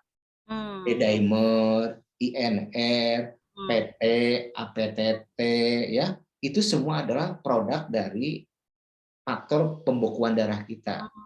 Memang kita semua ada di situ gitu. Jadi kalau head to head ya tetap ini masih lebih sedikit yang pembekuan darah ini dibanding dengan yang mayor ini, Mbak Peggy. Gitu. Dan kita pun umumnya akan ketemu dengan kasus-kasus yang ini gitu, yang hipertensi DM dislipidemi dibanding yang koagulasi faktornya meningkat. Kapan sih koagulasi faktor ini menjadi faktor risiko? Dipikirkan satu, umumnya kalau cenderung usianya lebih muda, Mbak Peggy. Kedua, ada penyakit-penyakit imun, autoimun, misalnya apa yang ngetren. Lupus tahu ya Mbak Peggy? Iya. Itu lupus itu orang cenderung dia koagulasi faktornya itu cenderung hiper ya, aktif gitu. Karena imun ya. Faktor genetik itu herediter lah, itu ada ya. Nah, di luar itu infeksi virus ya, yang lagi ngetren kan sekarang COVID. COVID itu salah satunya penggumpalan. Nah, kalau usia-usia yang middle ya, 40 tahun ke atas dan ada faktor risiko, seringnya sih yang mayor ini yang hipertensi dan teman-temannya ya. Itu Mbak Peggy. Oke. Ya, semoga menjawab ya Pak Gunawan ya. Oke, ini direct message lagi kepada saya. Sore dokter, saya sudah konsumsi obat hipertensi sudah terus-menerus dan lama. Kandesartan, clopidogrel, Nebilet, Crestor. Saya juga sudah dikateterisasi saat ini tekanan normal. Dan wah ini tunggu sebentar. Dan treadmill normal. Apakah konsumsi obat-obat ini harus lanjut? Nah, ini pertanyaan tadi di atas hubungan dengan ini soalnya direct message ya dari Bapak Oscar. Oh ya, yang tadi tanya soal Dr. Lester itu. Jadi kondisinya sekarang ini adalah seperti itu, Dok. Jadi pasang ring ya, Mbak ya? Udah pasang ring. Ya sebetulnya target organ ya itu kalau di bagian kami ya stroke ya. Kalau di bagian jantung ya salah satunya jantung koroner ya. Ini sama, produknya sama Mbak, penyumbatan juga. Ya, hipertensi, DM, dislipidem, pencetusnya ya. Dan balik lagi itu akhirnya menjadi jangka panjang gitu. Ya, apalagi ya mohon maaf ya. Ada ring kan, ring itu kan cenderung kan terpasang ya, cenderung akan bersentuhan dengan benda-benda darah ya, Pak Peggy ya. Itu udah mutlak itu pasti diberikan pengencernya gitu. Salah satunya tadi clopidogrel ya. Itu clopidogrel itu dia mengencerkan gitu kan. Kalau ada ring cenderung nempel benda-benda darah itu terus mengclotting, menggumpal kan besar ya. Jadi dicegah dengan pemberian anti penggumpalan tadi ya. Yang saya lihat sih clopidogrel tadi saya dengar sudah masuk ya. Terus biar tidak menyempit ya, diberikanlah kandesartan, obat darah tingginya ya. Terus ada obat kolesterol saya lihat sih tadi dengar ya, itu Crestor ya. Oh, itu mencegah plaknya gitu Pak Puji. Jadi so far so good lah, nggak usah takut dengan obat-obatan yang Bapak sudah bawiki, sudah bagus banget ya. Ikuti aja anjuran dari ya, petunjuk yang saya cerita tadi, ibu sendiri tuh 30 tahun mengungsi kandesartan juga ya, sama dengan amlodipin di double ya, dan obat gula so far so good ya. Fungsi ginjal normal gitu ya. Iya, terima kasih dokter. Ya. Iya, ini pertanyaan lagi dari Bapak Teddy Suratmaja. Tanya lagi dok, seberapa besar kontribusi berpuasa rutin, misalnya 1 minggu sekali 20-24 jam terhadap pencegahan stroke? Dok, ini masih ada 20-an pertanyaan, jadi bisa dijawab dengan cepat karena waktunya nggak lama lagi. Ya, jadi terkait puasa memang penelitiannya mungkin ada ya Mbak Peggy ya. Kalau puasa kan banyak jenisnya, mungkin di Advent sendiri ada puasa, di Muslim juga ada, di semua agama ada ya Mbak Peggy ya. Iya betul. Ya intinya kalau puasa kan mengistirahatkan ya. Mengistirahatkan, satu, kedua menghasilkan lemak gitu ya, menurunkan kadar gula ya, insulinnya menjadi sensitif itu selamat, nyaman ya, tidak ada lambungnya, tidak ada masalah. Saya pikir mangga ya Mbak Peggy ya. Cuman kalau 24 jam sih saya tidak mengenal ya puasa 24 jam ya. Puasa itu biasanya ya pagi ya sampai 18 jam ya dokter ya. Ya silahkan saja lah punya mangga. Tapi bagus kok Mbak Peggy. Itu semua ilmuwan itu mengakui kalau kita menakan penyakit itu umumnya kan dari makanannya. Iya. Oke, terima kasih dok. Enggak. Boleh dilanjutkan puasanya. Dari Ibu Yuni Theodal. Dok, saya umur 35, sering kesemutan saat bangun tidur, dan jari tengah tangan saya jika ditekuk sakit sekali, dan jika genggam sedikit sakit juga. sebaiknya saya cek darah apa dan ke dokter apa, orto atau saraf? Oh, kedua-duanya boleh. Tapi kalau kesemutan itu udah pasti gejala saraf ya, Mbak Peggy ya. Jadi ke dokter saraf ya, neurologi Di ya. sini nih biasanya ada Iya. kejepitan. Nah ini ya, saya pun terus terang saya punya karena memang nulis terus, ngetik terus ya, ya usia biasa itu dari situ. Nanti kita lihat ada tesnya, ada tesnya. Iya, tapi sebaiknya kalau ragu-ragu silakan Iya. datang berobat ya, Kan ada konsultasi. terowongan di sini ya, Mbak Peggy. Ada terowongan, ada nervus saraf medianus namanya. Karena kita plek begini, nah ini rentan ngejepit nih. Ya, kan kita suka begini ya kalau ngetik atau naik apapun gitu. Umum itu sih, namanya CTS, carpal tunnel syndrome gitu. Oh, oke. Lebih sering digini-giniin aja ya, Dok. Dengan digini-gini kan jadinya kan jepitan berkurang gitu ya. Ya digini-gini boleh lah. Boleh ya. Baik, dokter, kita lanjut kepada penanya berikutnya ya, Ibu Caroline Tobing. Selamat sore, dokter. Mau tanya, tante saya minum amlodipin 5, tetapi setelah dicek sekarang malah hanya 117/70, 118/65. Apakah boleh langsung dihentikan? Nah ini Mbak Peggy ini ya. Jadi nggak bisa gitu dengan tensi gini berhenti aja nggak bisa. Jadi balik lagi prinsipnya targetnya itu kan di bawah 140 sistoliknya. Diastoliknya di bawah 90. Kalau dengan amlodipin 5 mg turun, tapi pasiennya nyaman, tidak ada keluhan, tidak kelayangan, lanjut aja, Mbak. Ya, ya. Kalau 118-nya atau 105-nya ya, 118 kan masih bagus. Ya. Kok nggak keseimbangan nggak bagus, ada pusing-pusing gitu, balik lagi deh, konsultasi dengan dokternya. Iya, jadi balik konsultasi kepada Jangan dokter. sampai betul stop sendiri terbang tensinya. Nah, itu dia. Tiba-tiba 170 malah stroke. Dan itu nggak sedikit, Mbak Peggy, itu kejadian itu. Ya, jadi tetap harus konsultasi ke dokter ya. Nah, ini dari Ibu Ruth Nehemia. Dok, apakah spesifikasinya kandestaran dan amlodipin? Saya dikasih resep 2 macam ini. Apakah minumnya bersama-sama atau dipisah? Apakah harus minum pengencer darah, Dok? Nah, ya. Ini luar biasa pertanyaannya ya. Jadi nggak bisa dijawabnya secara cepat, mesti agak ini ya, Mbak Peggy ya. Jadi gini, Bapak Ibu ya, amlodipin itu memang obat yang termasuk level first line. Jadi level pertama untuk menurunkan tekanan darah karena dia kerjanya melebarkan, Mbak Peggy. Pembuluh darah yang nyempit dilebarkan. Satu itu. Nah, kalau dengan amlodipin saja normal cukup, ya sudah satu. Nah, ada istilahnya 2, didobel. Kalau dengan amlodipin ini nggak turun. Atau amlodipin itu sering membuat efeknya bengkak tungkainya. Karena dia itu melebarkan pembuluh darah, ya kan pembuluh darah itu kan arteri, ya dari arteri kan ke kapiler, ya yang kecil, dilebarkan begitu, aliran darah ke pembuluh darah yang kecilnya banyak, akhirnya merembes, sehingga bengkak. Padahal pasiennya cocok dengan amlodipin. Nah itu alternatifnya ditambahkanlah kandesartan.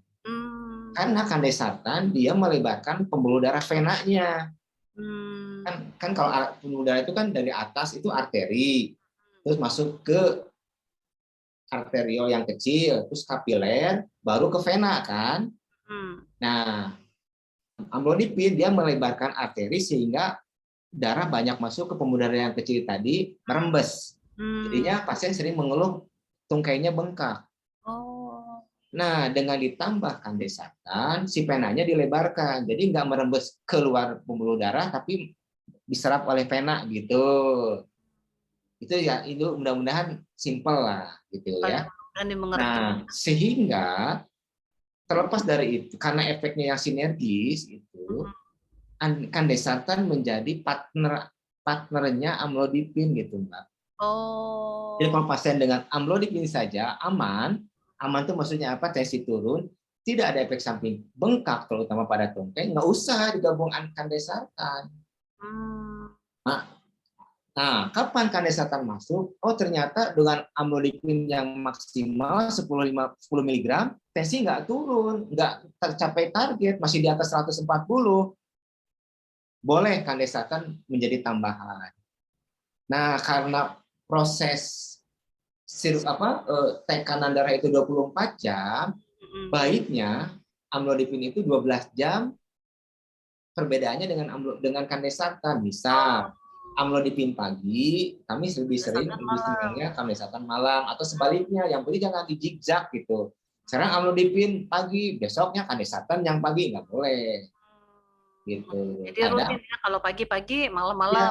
Ya, kadang gini Mbak, ya pasien minum amlodipin sore, sering kejadian stroke itu pagi, karena hormonalnya pagi-pagi itu meningkat. Nah, makanya mencegah itu tambahkan satu obat kandesatan pagi gitu. Atau sebaliknya amlodipin sudah pagi ya kandesatannya malam. Tapi jangan disiksak, jangan bolak-balik ya. Jangan. Kan 24 jam kerja obat itu. Iya. Dia berefek 24 jam, ya buat apa juga gitu. Dan penggabungan dua obat ini aman karena dua mekanisme kerjanya berbeda. Beda ya, dan saling menopang gitu ya. Yang nggak boleh itu kerjanya sama meskipun jenisnya beda. Misal kandesatan digabung dengan kaptopril, itu nggak boleh. Nggak boleh karena masih golongan S inhibitor gitulah kalau lebih bahasa kedokterannya gitu. Iya. Oke. Baik, jadi, terima kasih Dok. Itu ya, clear ya Mbak Peggy ya. Ya, terima kasih Dok jawabannya. Kita lanjut secara cepat Bapak Edison. Dok mau tanya, kenapa tekanan darah saya cenderung lebih rendah 110/70-an setelah lari, ya kurang lebih 1 jam non-stop ya, dengan pace-nya 9/10 dan istirahat 1 jam dibandingkan dengan kondisi sehari-hari yaitu 130/80-an. Apakah perlu diteruskan obat hipertensinya? Karena terus terang masih banyak dokter dan perawat di MCU mengatakan tekanan normal adalah 120/80. Tapi selama ini minum obat ya, Mbak. Nah, ini Pak Edison minum obat nggak selama ini? Dia tidak sebutkan apakah minum Jadi obat. Jadi intinya gini, Mbak. Kalau definisi dari JNC, Joint National Committee, yang WHO-nya hipertensi lah. Definisi hipertensi adalah sistolik di atas sama dengan 140, diastolik di atas sama dengan 90. Jadi kalau misalnya 130/80 masih pre-hipertensi sebetulnya. Jadi saya ingin tahu kalau memang tekanan darahnya 130/80, menurut saya belum masuk kriteria hipertensi. Iya, dia minum obat nih, obat hipertensi. Jadi pernah ada episode di atas itu ya Mbak ya, dengan obat menjadi terkontrol gitu. Ya. Nah, sekarang emang olahraga bikin turun tensi, setuju kan, tadi udah disampaikan. Gaya hidup itu salah satunya olahraganya, tapi yang bukan yang berprestasi ya Mbak, bukan badminton, itu kan badminton nggak boleh ya, tenis buat usia kita ya, yang aerobik, yang jalan itu jalan pagi cenderung apa, pembuluh darahnya melebar ya, terus refleks nervus saraf ke jantung juga, namanya nervus vagus, menjadi lebih bagus gitu ya, detak jantung menjadi teratur. Banyak yang dengan olahraga dan diet saya tensi stabil kok. Iya. Tapi Pak Edison ini ada riwayat hipertensi. Saya pikir lanjut saja, Pak. Lanjut saja obatnya dengan dosis seminimal mungkin sih ya. Olahraga terus juga sih, Mbak. Ya. Baik Dok, ini ada 2 apa 3 pertanyaan, bisa dijawab secara cepat ya Dok. Dok, apa ini dari Pak Gunawan lagi? Apa Xarelto 10 mg boleh dikonsumsi jangka panjang atau seumur hidup? Oke. Xarelto itu kan dia berbeda dengan aspirin ya Mbak ya. Dia itu memblok ya, menghambat koagulasi.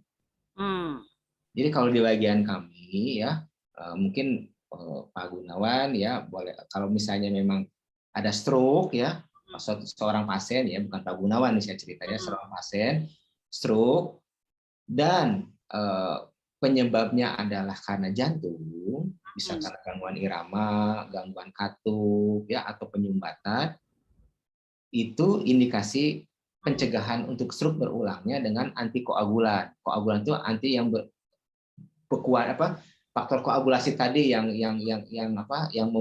aktif gitu. Salah satu pemberiannya adalah Xarelto. Kalau karena stroke, karena darah tinggi, kolesterol, gula, pencegahannya adalah dengan aspirin, Mbak. Tahu ya aspirin ya, dalam ini ya. Kalau bekuan darahnya, penyumbatannya karena jantung atau hiperkoagulasi, itu Xarelto pada tempatnya. Balik lagi, kalau memang faktor risiko jantungnya ada, ya, itu potensi untuk jangka panjang meminum obat itu besar, Mbak. Besar. Jadi memang paling tidak, ya itulah, saya nggak bisa mengeneralisasi ya, tapi umumnya potensi untuk jangka panjang diminum itu besar pada pasien-pasien dengan ada kelainan tadi. Gitu. Iya. Sama sih itu untuk mencegah stroke lagi gitu, atau serangan jantung lagi itu. Oke. Baik. Dok, maaf dok, Ya, saya belum stroke, tapi ya. terlalu hiperagregasi, udah dicoba dok, dan saya Oh ada iya, mohon maaf Pak Gunawan, mohon maaf. Jadi jadi dengan aspirin, aspilet terus udah 10 tahun yang lalu ya, itu bagus. Ya. Lama-lama saya hiperagregasi, dikasih clopidogrel, terus kemudian silostasol, itu tetap hiper kalau diperiksa tiap bulan. Ya. Nah, sekarang Pak Gunawan konsumsinya apa ya Pak Gunawan? Xarelto saja atau masih dilanjutkan yang tadi, clopidogrel tadi? Gimana Pak Gunawan? Oh, Pak Gunawannya menghilang nih. Ya, jadi balik lagi ya, Mbak Peggy, memang harus ditelusuri. Kalau ya boleh Pak Gunawan nanti kita ngobrol di offline, mangga. Ya intinya saya hanya mengilustrasikan, intinya Xarelto ini memang dia antikoagulan. Xarelto itu. Ya. Kalau clopidogrel, silostasol, aspirin memang anti agregasi. Nah, itu mirip tapi dua hal yang berbeda. Beda ya. Tidak harus kena stroke dulu. Ini saya cerita kalau di bagian kami pemberian Xarelto sering kami berikan pada pasien-pasien, contohnya yang memang stroke, pasca stroke yang sumber penyumbatannya dari jantung. Oke. Ya. Baik, mungkin dari Pak Gunawan tadi semoga mendengarkan ya, semoga mungkin signal tadi sempat hilang. Baik, ini dok, sebetulnya kita udah masuk maghrib, namun saya batasi ini ada 3 penanya lagi nih dok, bisa dijawab dengan cepat saja ya dok ya. Ibu Sonya Tenoh lagi, dok saya mohon tanya lagi, kalau kolesterol saya 240, trigliserid 280, LDL 131, saya harus minum obat apa? Karena sekarang saya hanya minum atorvastatin dan itu pun nggak rutin, karena terus terang saya paling takut, nggak suka minum obat. Nah, ya tetap sih Mbak Peggy ya, kita melihatnya target ya, LDL di sini. Ya, untuk yang primer berarti kalau primer itu belum terkena stroke, belum terkena target organ jantung misalnya ya, itu LDL itu batas optimalnya di 100 paling tinggi. Kolesterol totalnya 200 paling tinggi gitu, Mbak. Gitu. Tapi kalau yang kena stroke, yang pernah kena stroke, target sekarang udah ekstrim, 55 mg per desiliter, guideline terbaru ya. Targetnya LDL-nya gitu. Dulu 70, sekarang udah diupayakan 55 bagi yang sekunder yang sudah kena stroke. Kalau yang belum 100 lah sebagai titik itu. Berarti masih perlu minum tuh Mbak dengan dietnya juga gitu. Oke. Baik, kita lanjut kepada Ibu Yuni Theodal. Dok, saya mau tanya lagi, ada teman saya D-dimernya tinggi, terus sudah dikasih obat penurun tapi tidak pengaruh. Dan kakinya bengkak sampai susah jalan. D-dimer masih 3.000 sampai 5.000. Apakah efek D-dimer tinggi? Ya, D-dimer itu adalah proses akhir Mbak ya dari proses pembukuan gitu. Jadi kan ada 12 faktor pembukuan ya, ekstrim, faktor luar dan dalam sendiri di darah sendiri gitu. Itu akan bekerja sinergis dan ujungnya itu salah satu hasil dari proses pembukuan tadi adalah D-dimer. Oh, dari Kalau D-dimer. saya pikir sih D-dimer memang tinggi banget segitu ya. Saya mungkin perlu ngobrol lebih ya Mbak Peggy ya. Dari mana ini D-dimer tinggi? Iya. Harus konsultasi ya ke dokter ya. Salah satu yang sering bikin D-dimer tinggi pada kasus yang endemik sekarang itu adalah COVID. Contoh ya. Tapi kan selain COVID kan banyak faktor lain. Kan. Mungkin perlu ditelusuri ya Mbak Peggy. Iya, betul. Lebih lengkap ya.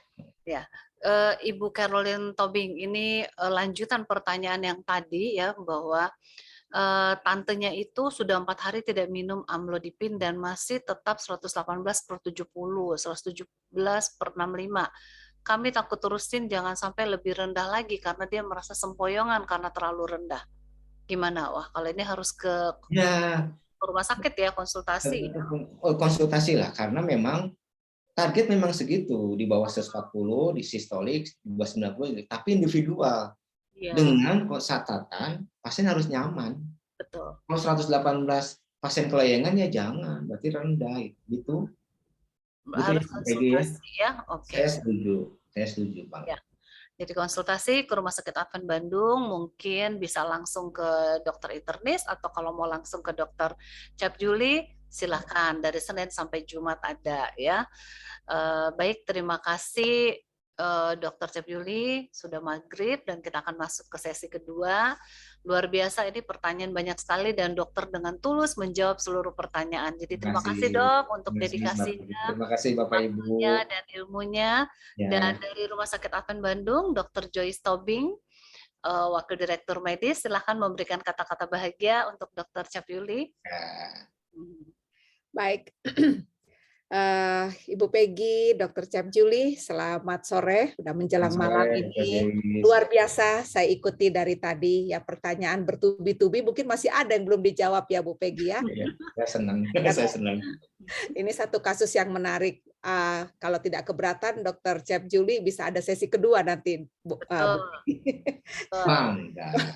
Kan salah satu terapi darah tinggi adalah banyak berbagi ya. Amin. Terima kasih. Jadi sekali lagi kami atas nama pimpinan Rumah Sakit Advent Bandung mengucapkan banyak terima kasih atas pelayanan daripada Dr. Cap Juli pada sore hari ini, dan saya melihat ada banyak yang hadir ya, sampai mencapai 140 Zoom, dan di Zoom itu saya lihat ada yang 2-3 orang hadir di sana. Jadi mungkin lebih ya dari 150 orang yang hadir untuk mendengarkan pembahasan pada sore hari ini. Kiranya apa yang Dr. Cap Juli sudah bagikan ini boleh bermanfaat ya, menambah wawasan bagi kita semua, terutama tadi pesan dari Dr. Cap Juli, pola hidup ya dokter ya. Pola hidup itu sangat selaras dengan kita punya moto di Rumah Sakit Advent Bandung ya, menjalankan pola hidup sehat. Dan itu ternyata bisa mencegah penyakit stroke. Dan terima kasih kepada Bapak Ibu yang sudah hadir, yang mengikuti. Saya lihat ada dari luar Bandung ini Bu Peggy. Tamu-tamu kita yang hadir dan sangat antusias mendengar pembahasan ini. Kiranya pembahasan ini boleh menolong masing-masing kita bisa memahami dan boleh mencegah tidak terkena penyakit stroke. Dan terutama untuk Ibu Peggy yang sudah memandu acara ini, luar biasa. Terima kasih Bu Peggy. Terima kasih banyak. Semua ini boleh menjadi berkat bagi kita semua dan kebesaran kepujian bagi nama Tuhan. Amin. Baik, terima kasih Dr. Joyce Tobing Malau untuk kata-kata bahagianya, dan sekali lagi terima kasih kepada Dr. Cap Juli, dan kepada kita semua yang ingin mengucapkan terima kasih kepada Dr. Cap Juli, tolong berikan reaction. Terserah apa saja, saya pilih hati. Terima kasih Dr. Cap Juli, Ibu Peggy, Dr. Joyce. Sehat-sehat Bapak Ibu ya. Ya. Terima kasih dokter. Ya. Tolong doakan saya nggak stroke ya dokter. Amin, sama-sama Pak Gunawan. Sehat Pak Gun. Ya. Amin. Semua partisipan kita akan memasuki sesi yang kedua bersama dengan Pendeta Jimmy Haflar ya. Terima kasih Dr. Jose, Dr. Ya, Cep izin Juli. Bapak Ibu, saya live ya. Baik, baik. Terima Terima kasih kasih. dokter. Ya, Terima selamat kasih sore dok. semua. Ya. Ya, selamat sore sama sahabat Pendeta Jimmy Haflar. Puji Tuhan sudah tiba dengan selamat di Jakarta ya. Kita akan matahari sudah terbenam dan kita akan mendengarkan motivasi rohaninya. Setelah itu boleh langsung tutup dengan doa berkat Pendeta. Silakan Pendeta Jimmy Haflar. Oke, terima kasih Bu Peggy, terima kasih semuanya. Puji Tuhan kita boleh mendengarkan satu pelajaran yang bagus mengenai hipertensi, bagaimana kita bisa mencegah dan kita bisa mengikuti pengobatan-pengobatan yang sesuai dengan kehendak Tuhan. Baik, pada saat ini saya ingin membawa satu pelajaran bagaimana kita mengalami pertolongan dari Tuhan. Izinkan saya share screen dulu untuk ini.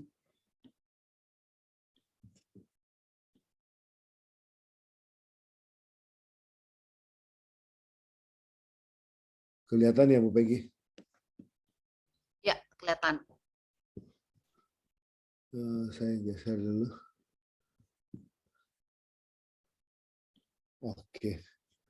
Oke, thank you. Ya, jadi bagaimana kita mengalami pertolongan dari Tuhan ini sangat penting. Karena kita harus melihat apa rencana Tuhan dalam kehidupan kita. Saya ingin mengambil satu ayat di sini. Dan sebelumnya mari kita tunduk kepala, kita berdoa.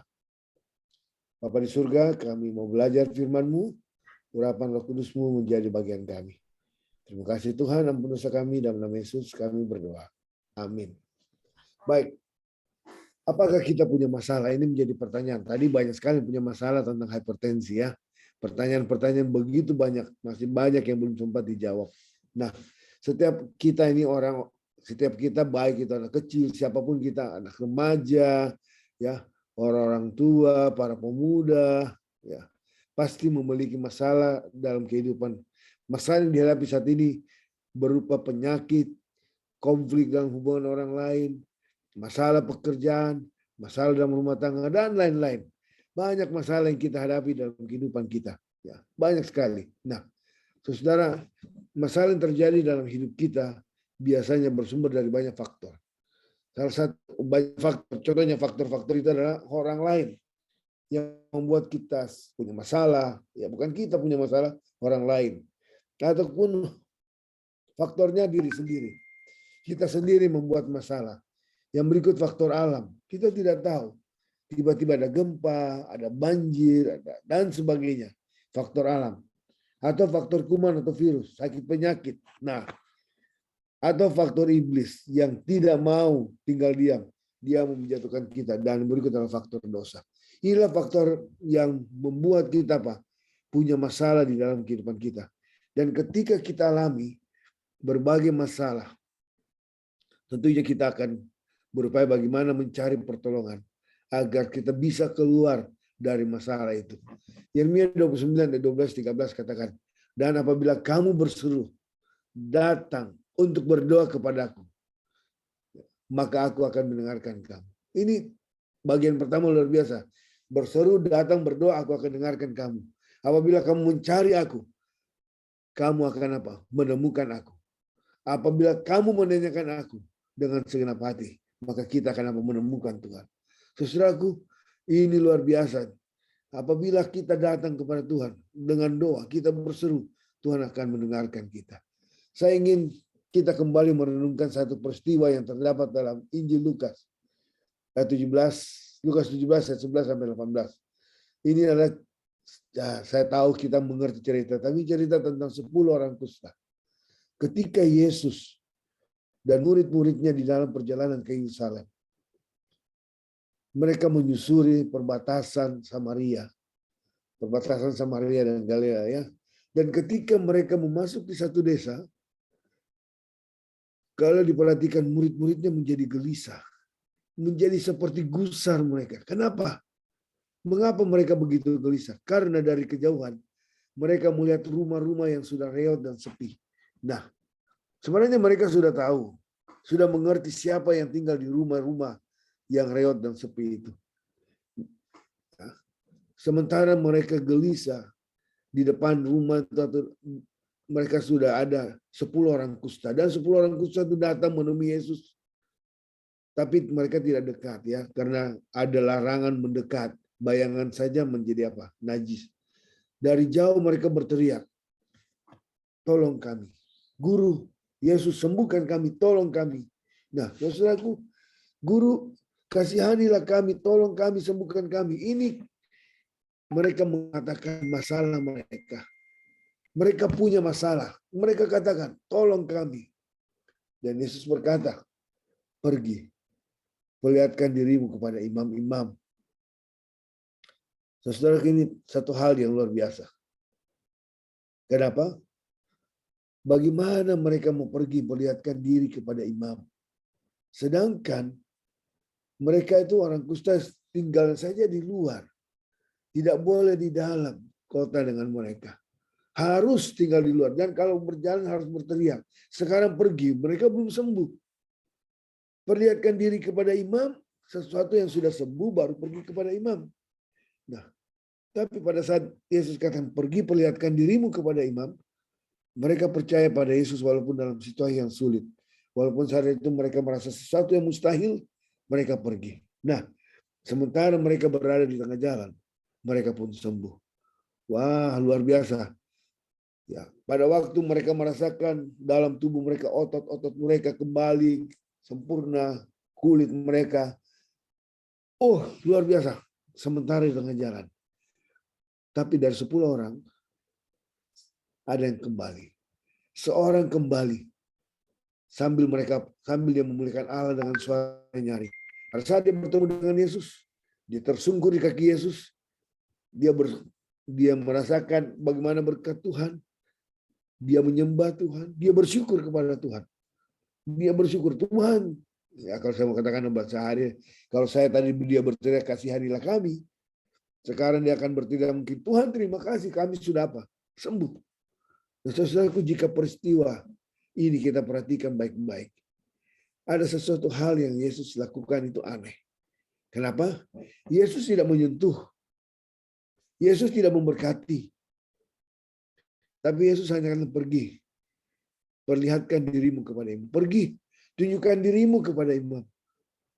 Saudaraku, orang menunjukkan diri kepada imam adalah sesuatu orang yang sudah sembuh. Dicek kembali apakah mereka layak atau tidak. Dikatakan sembuh. Ini aneh. Yesus tidak sentuh. Yesus tidak berkata, yang suruh pergi. Imam. Tidak perlihatkan dirimu kepada imam-imam, ini yang sesuatu yang luar biasa. Bayangkan kalau di tengah jalan. Ini tantangan Yesus. Yesus menantang orang itu untuk percaya sesuatu yang mustahil. Yesus menantang orang itu untuk melawan hikmat manusia. Saudaraku, Yesus menantang mereka untuk percaya walaupun mereka apa? Ketika dia berkata ya itu ya. Belum melihat kenyataan, belum sembuh. Mereka belum sembuh, masih keadaan kusta. Tapi pergi, perlihatkan dirimu kepada imam-imam. Jadi kalau Yesus katakan ya, maka itu adalah ya, percaya saja. Dan tidak ada tanda-tanda kesembuhan. Yesus menantang 10 orang kusta ini untuk melakukan sesuatu yang hanya dilakukan oleh orang yang telah disembuhkan. Saya katakan tadi. Untuk berjalan ke Yerusalem. Tunjukkan diri kepada imam. Saudaraku, ini satu tantangan buat mereka. Belum apa-apa, mereka harus lihat. Coba kita bayangkan kalau kita berada di suatu situasi seperti ini. Situasi mereka. Bagaimana reaksi kita? Mungkin kita akan berkata, Tuhan tunggu dulu. Tunggu dulu guru. Saya berjalan ke Yerusalem seperti ini. Mereka akan lempari saya dengan batu. Saya masih menderita kusta. Saya orang buangan, makanya kami tinggal di luar. Apakah kau tidak mengerti? Saudaraku, dalam hal ini Yesus sangat mengerti. Sangat mengerti. Tapi Yesus akan pergi. Inilah iman untuk pergi memperlihatkan diri kepada para imam. Saudara, orang kusta ini jalan dengan iman. 10 orang kusta ini pergi. Dan dengan iman, penyembuhan dari Allah mulai terjadi. Sementara mereka melangkah pergi, saya katakan tadi dengan iman, Mereka rasakan aliran kehidupan di dalam tubuh mereka yang sudah letih. Ketika mereka berani melangkah dengan iman, mereka pun disembuhkan. Tapi Alkitab berkata, ketika di dalam perjalanan, mereka menjadi sembuh. Dan Tuhan sangat tertarik dengan kesejahteraan kita seluruhnya. Bukan hanya masalah kesehatan kita saja. Tuhan pedulikan kehidupan kita. Coba kita dengar kata Yesus dalam Lukas 17 ayat 17 sampai 18. Lalu Yesus berkata, bukankah ke-10 orang tadi semuanya telah tahir? Di mana mereka yang 9? Bayangkan Tuhan bukan hanya kesembuhan, tapi kesejahteraan kita seluruhnya Tuhan tanyakan. Di mana yang 9 orang? Tidak adakah di antara mereka yang kembali untuk memuliakan Allah selain daripada apa? Orang asing ini. Yang satu ini adalah orang asing, bukan orang Yahudi. Saudaraku, dia yang datang kepada Tuhan berterima kasih, bersyukur karena Tuhan telah sembuhkan dia.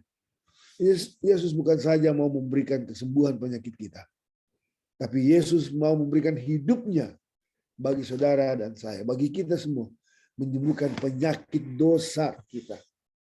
Yesus tidak ingin hanya sekedar hidup untuk beberapa tahun, tapi dia mau kita hidup selamanya. Bukan kita hidup hanya beberapa tahun kemudian binasa, tapi dia memberikan kehidupan yang kekal kepada dia, pedulikan kita untuk itu. Saudaraku, Yesus ingin kita hidup selamanya. Sekali lagi, hidup selamanya, hidup kekal. Makanya dia mencari kita. Yesus bertanya, di mana yang 9 orang yang sudah sembuh itu? Mengapa hanya satu yang kembali? Saudaraku, Yesus sangat peduli dengan keselamatan saudara dan saya. Yesus mau memperhatikan kita. Yesus peduli penyakit-penyakit yang ada. Saya senang tadi dengan pembahasan. Luar biasa, Dr. Jan Yuli. Luar biasa.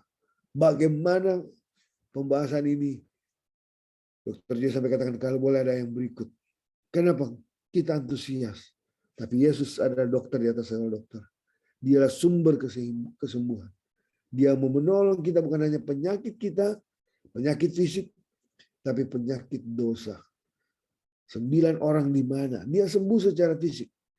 Tetapi secara rohani, mereka tidak sembuh. Hanya satu yang datang bersyukur kepada Tuhan. Sekali lagi, Yesus sangat peduli dengan keselamatan kita. Yeremia 29 ayat 12-13 katakan, dan apabila kamu berseru dan datang untuk berdoa kepadaku, maka aku akan mendengarkan kamu. Ayat 13 katakan, apabila kamu mencari aku dengan sungguh-sungguh, kamu akan menemukan aku. Apabila kamu menanyakan aku dengan segenap hati, kamu akan temukan aku. Saudaraku yang kekasih, beberapa hal penting yang harus kita alami. Bagaimana mengalami pertolongan dari Allah adalah datang kepada Yesus. Seperti orang kusta tadi, datang.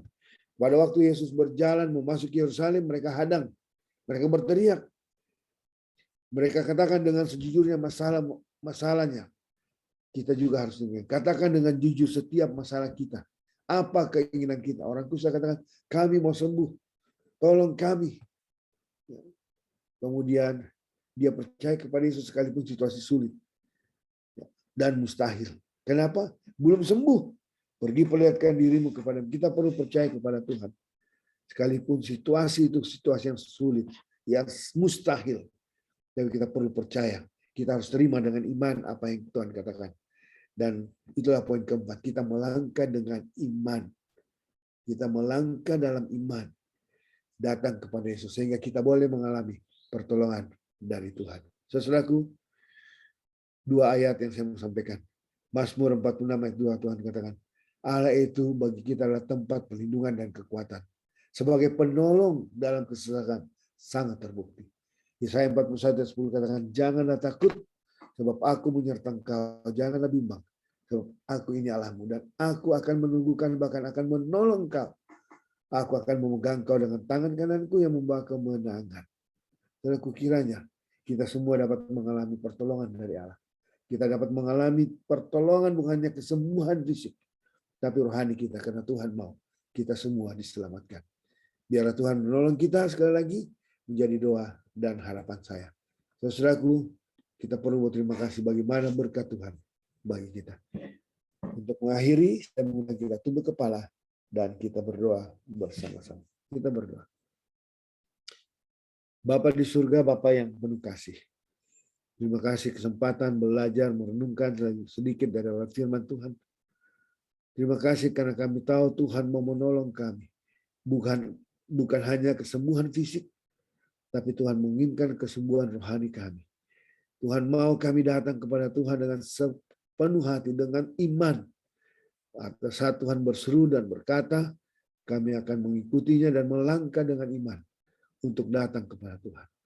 Bapa berdoa untuk semua kami yang ada di Zoom ini. Tuhan berkati. Berkati masing-masing kami. Berkati rumah tangga kami. Berkati istri, suami, anak-anak kami, keluarga kami, orang tua kami. Biar kami boleh merasakan berkat-berkat Tuhan dalam kehidupan kami. Di hadapan kami terbentang 1 minggu pekerjaan kami. Tuhan, kami mohon kuasa-Mu. Berkat, kesehatan, kekuatan, pelindungan, hikmat dari surga. Tuhan limpahkan bagi kami. Dan jauhkan daripada kami segala susah, mara bahaya, sakit, penyakit, pencobaan orang jahat, kecelakaan, bahkan maut sekalipun. Bagi saudara-saudara kami yang ada di rumah sakit, Tuhan berkati mereka. Berikan hikmat dari surga para dokter, para perawat. Dengan campur tangan Tuhan, mereka boleh menjadi tangan Tuhan untuk para pasien yang ada, dan para pasien boleh melihat Tuhan dan mereka boleh memperoleh kesembuhan yang berasal daripada Tuhan. Tuhan, kami serahkan hidup kami, kehendak menjadi bukan kehendak kami. Di dalam nama Yesus kami berdoa. Amin. Amin. Terima kasih Pendeta Haflar. Dan kembali saya mengundang Dr. Joyce untuk memberikan kata bahagia bagi Pendeta Haflar sebelum kita menutup pertemuan ini. Apakah masih ada Dr. Joyce? Masih ada, dokter. Hadir. Hadir. Silakan, Dok. Terima kasih Pendeta Jimmy Haflar untuk firman Tuhan yang sangat menguatkan. Ya, Terima kasih, Dok. Kita dikenyangkan hari ini oleh bagaimana kita bisa menjaga fisik kita sehat, dan Pendeta Jimmy Haflar memberikan tips bagaimana kita juga memiliki rohani yang sehat dan kuat. Ya, setia sampai Tuhan datang. Kali yang kedua kita boleh tinggal bersama-sama dengannya selama-lamanya. Terima kasih banyak Pendeta, dan pada semua sekali lagi Bapak Ibu yang sudah hadir pada acara sore hari ini, kami mengucapkan banyak terima kasih. Kiranya kita mendapat berkat, kekuatan dari apa yang kita peroleh sepanjang sore ini. Dan kepada Ibu Peggy, terima kasih banyak sudah memandu acara kita sepanjang sore ini. Kiranya Tuhan memberkati kita sekalian. Sampai bertemu di Sabtu atau Sabat yang akan datang. Anda bertanya, dokter menjawab. Iya. Terima kasih Dr. Joyce untuk kata-kata bahagianya. Terima kasih Pendeta Haflar dan juga Dr. Cep Juli tadi ya, terima kasih sebagai narasumber, dan juga kepada seluruh partisipan yang sudah hadir, terima kasih banyak. Tanpa kehadiran kalian, maka acara ini kurang menarik ya. Jadi kita berharap minggu depan di jam yang sama, 16.30, kemudian Zoom ID yang sama dan passcode yang sama, kita akan ketemu lagi dan ajak teman-teman untuk mendapatkan berkat supaya kita tetap sehat. Baik, kita boleh unmute semua dengan mengucapkan selamat minggu bekerja, salam sehat, Tuhan Yesus memberkati. Terima kasih semuanya.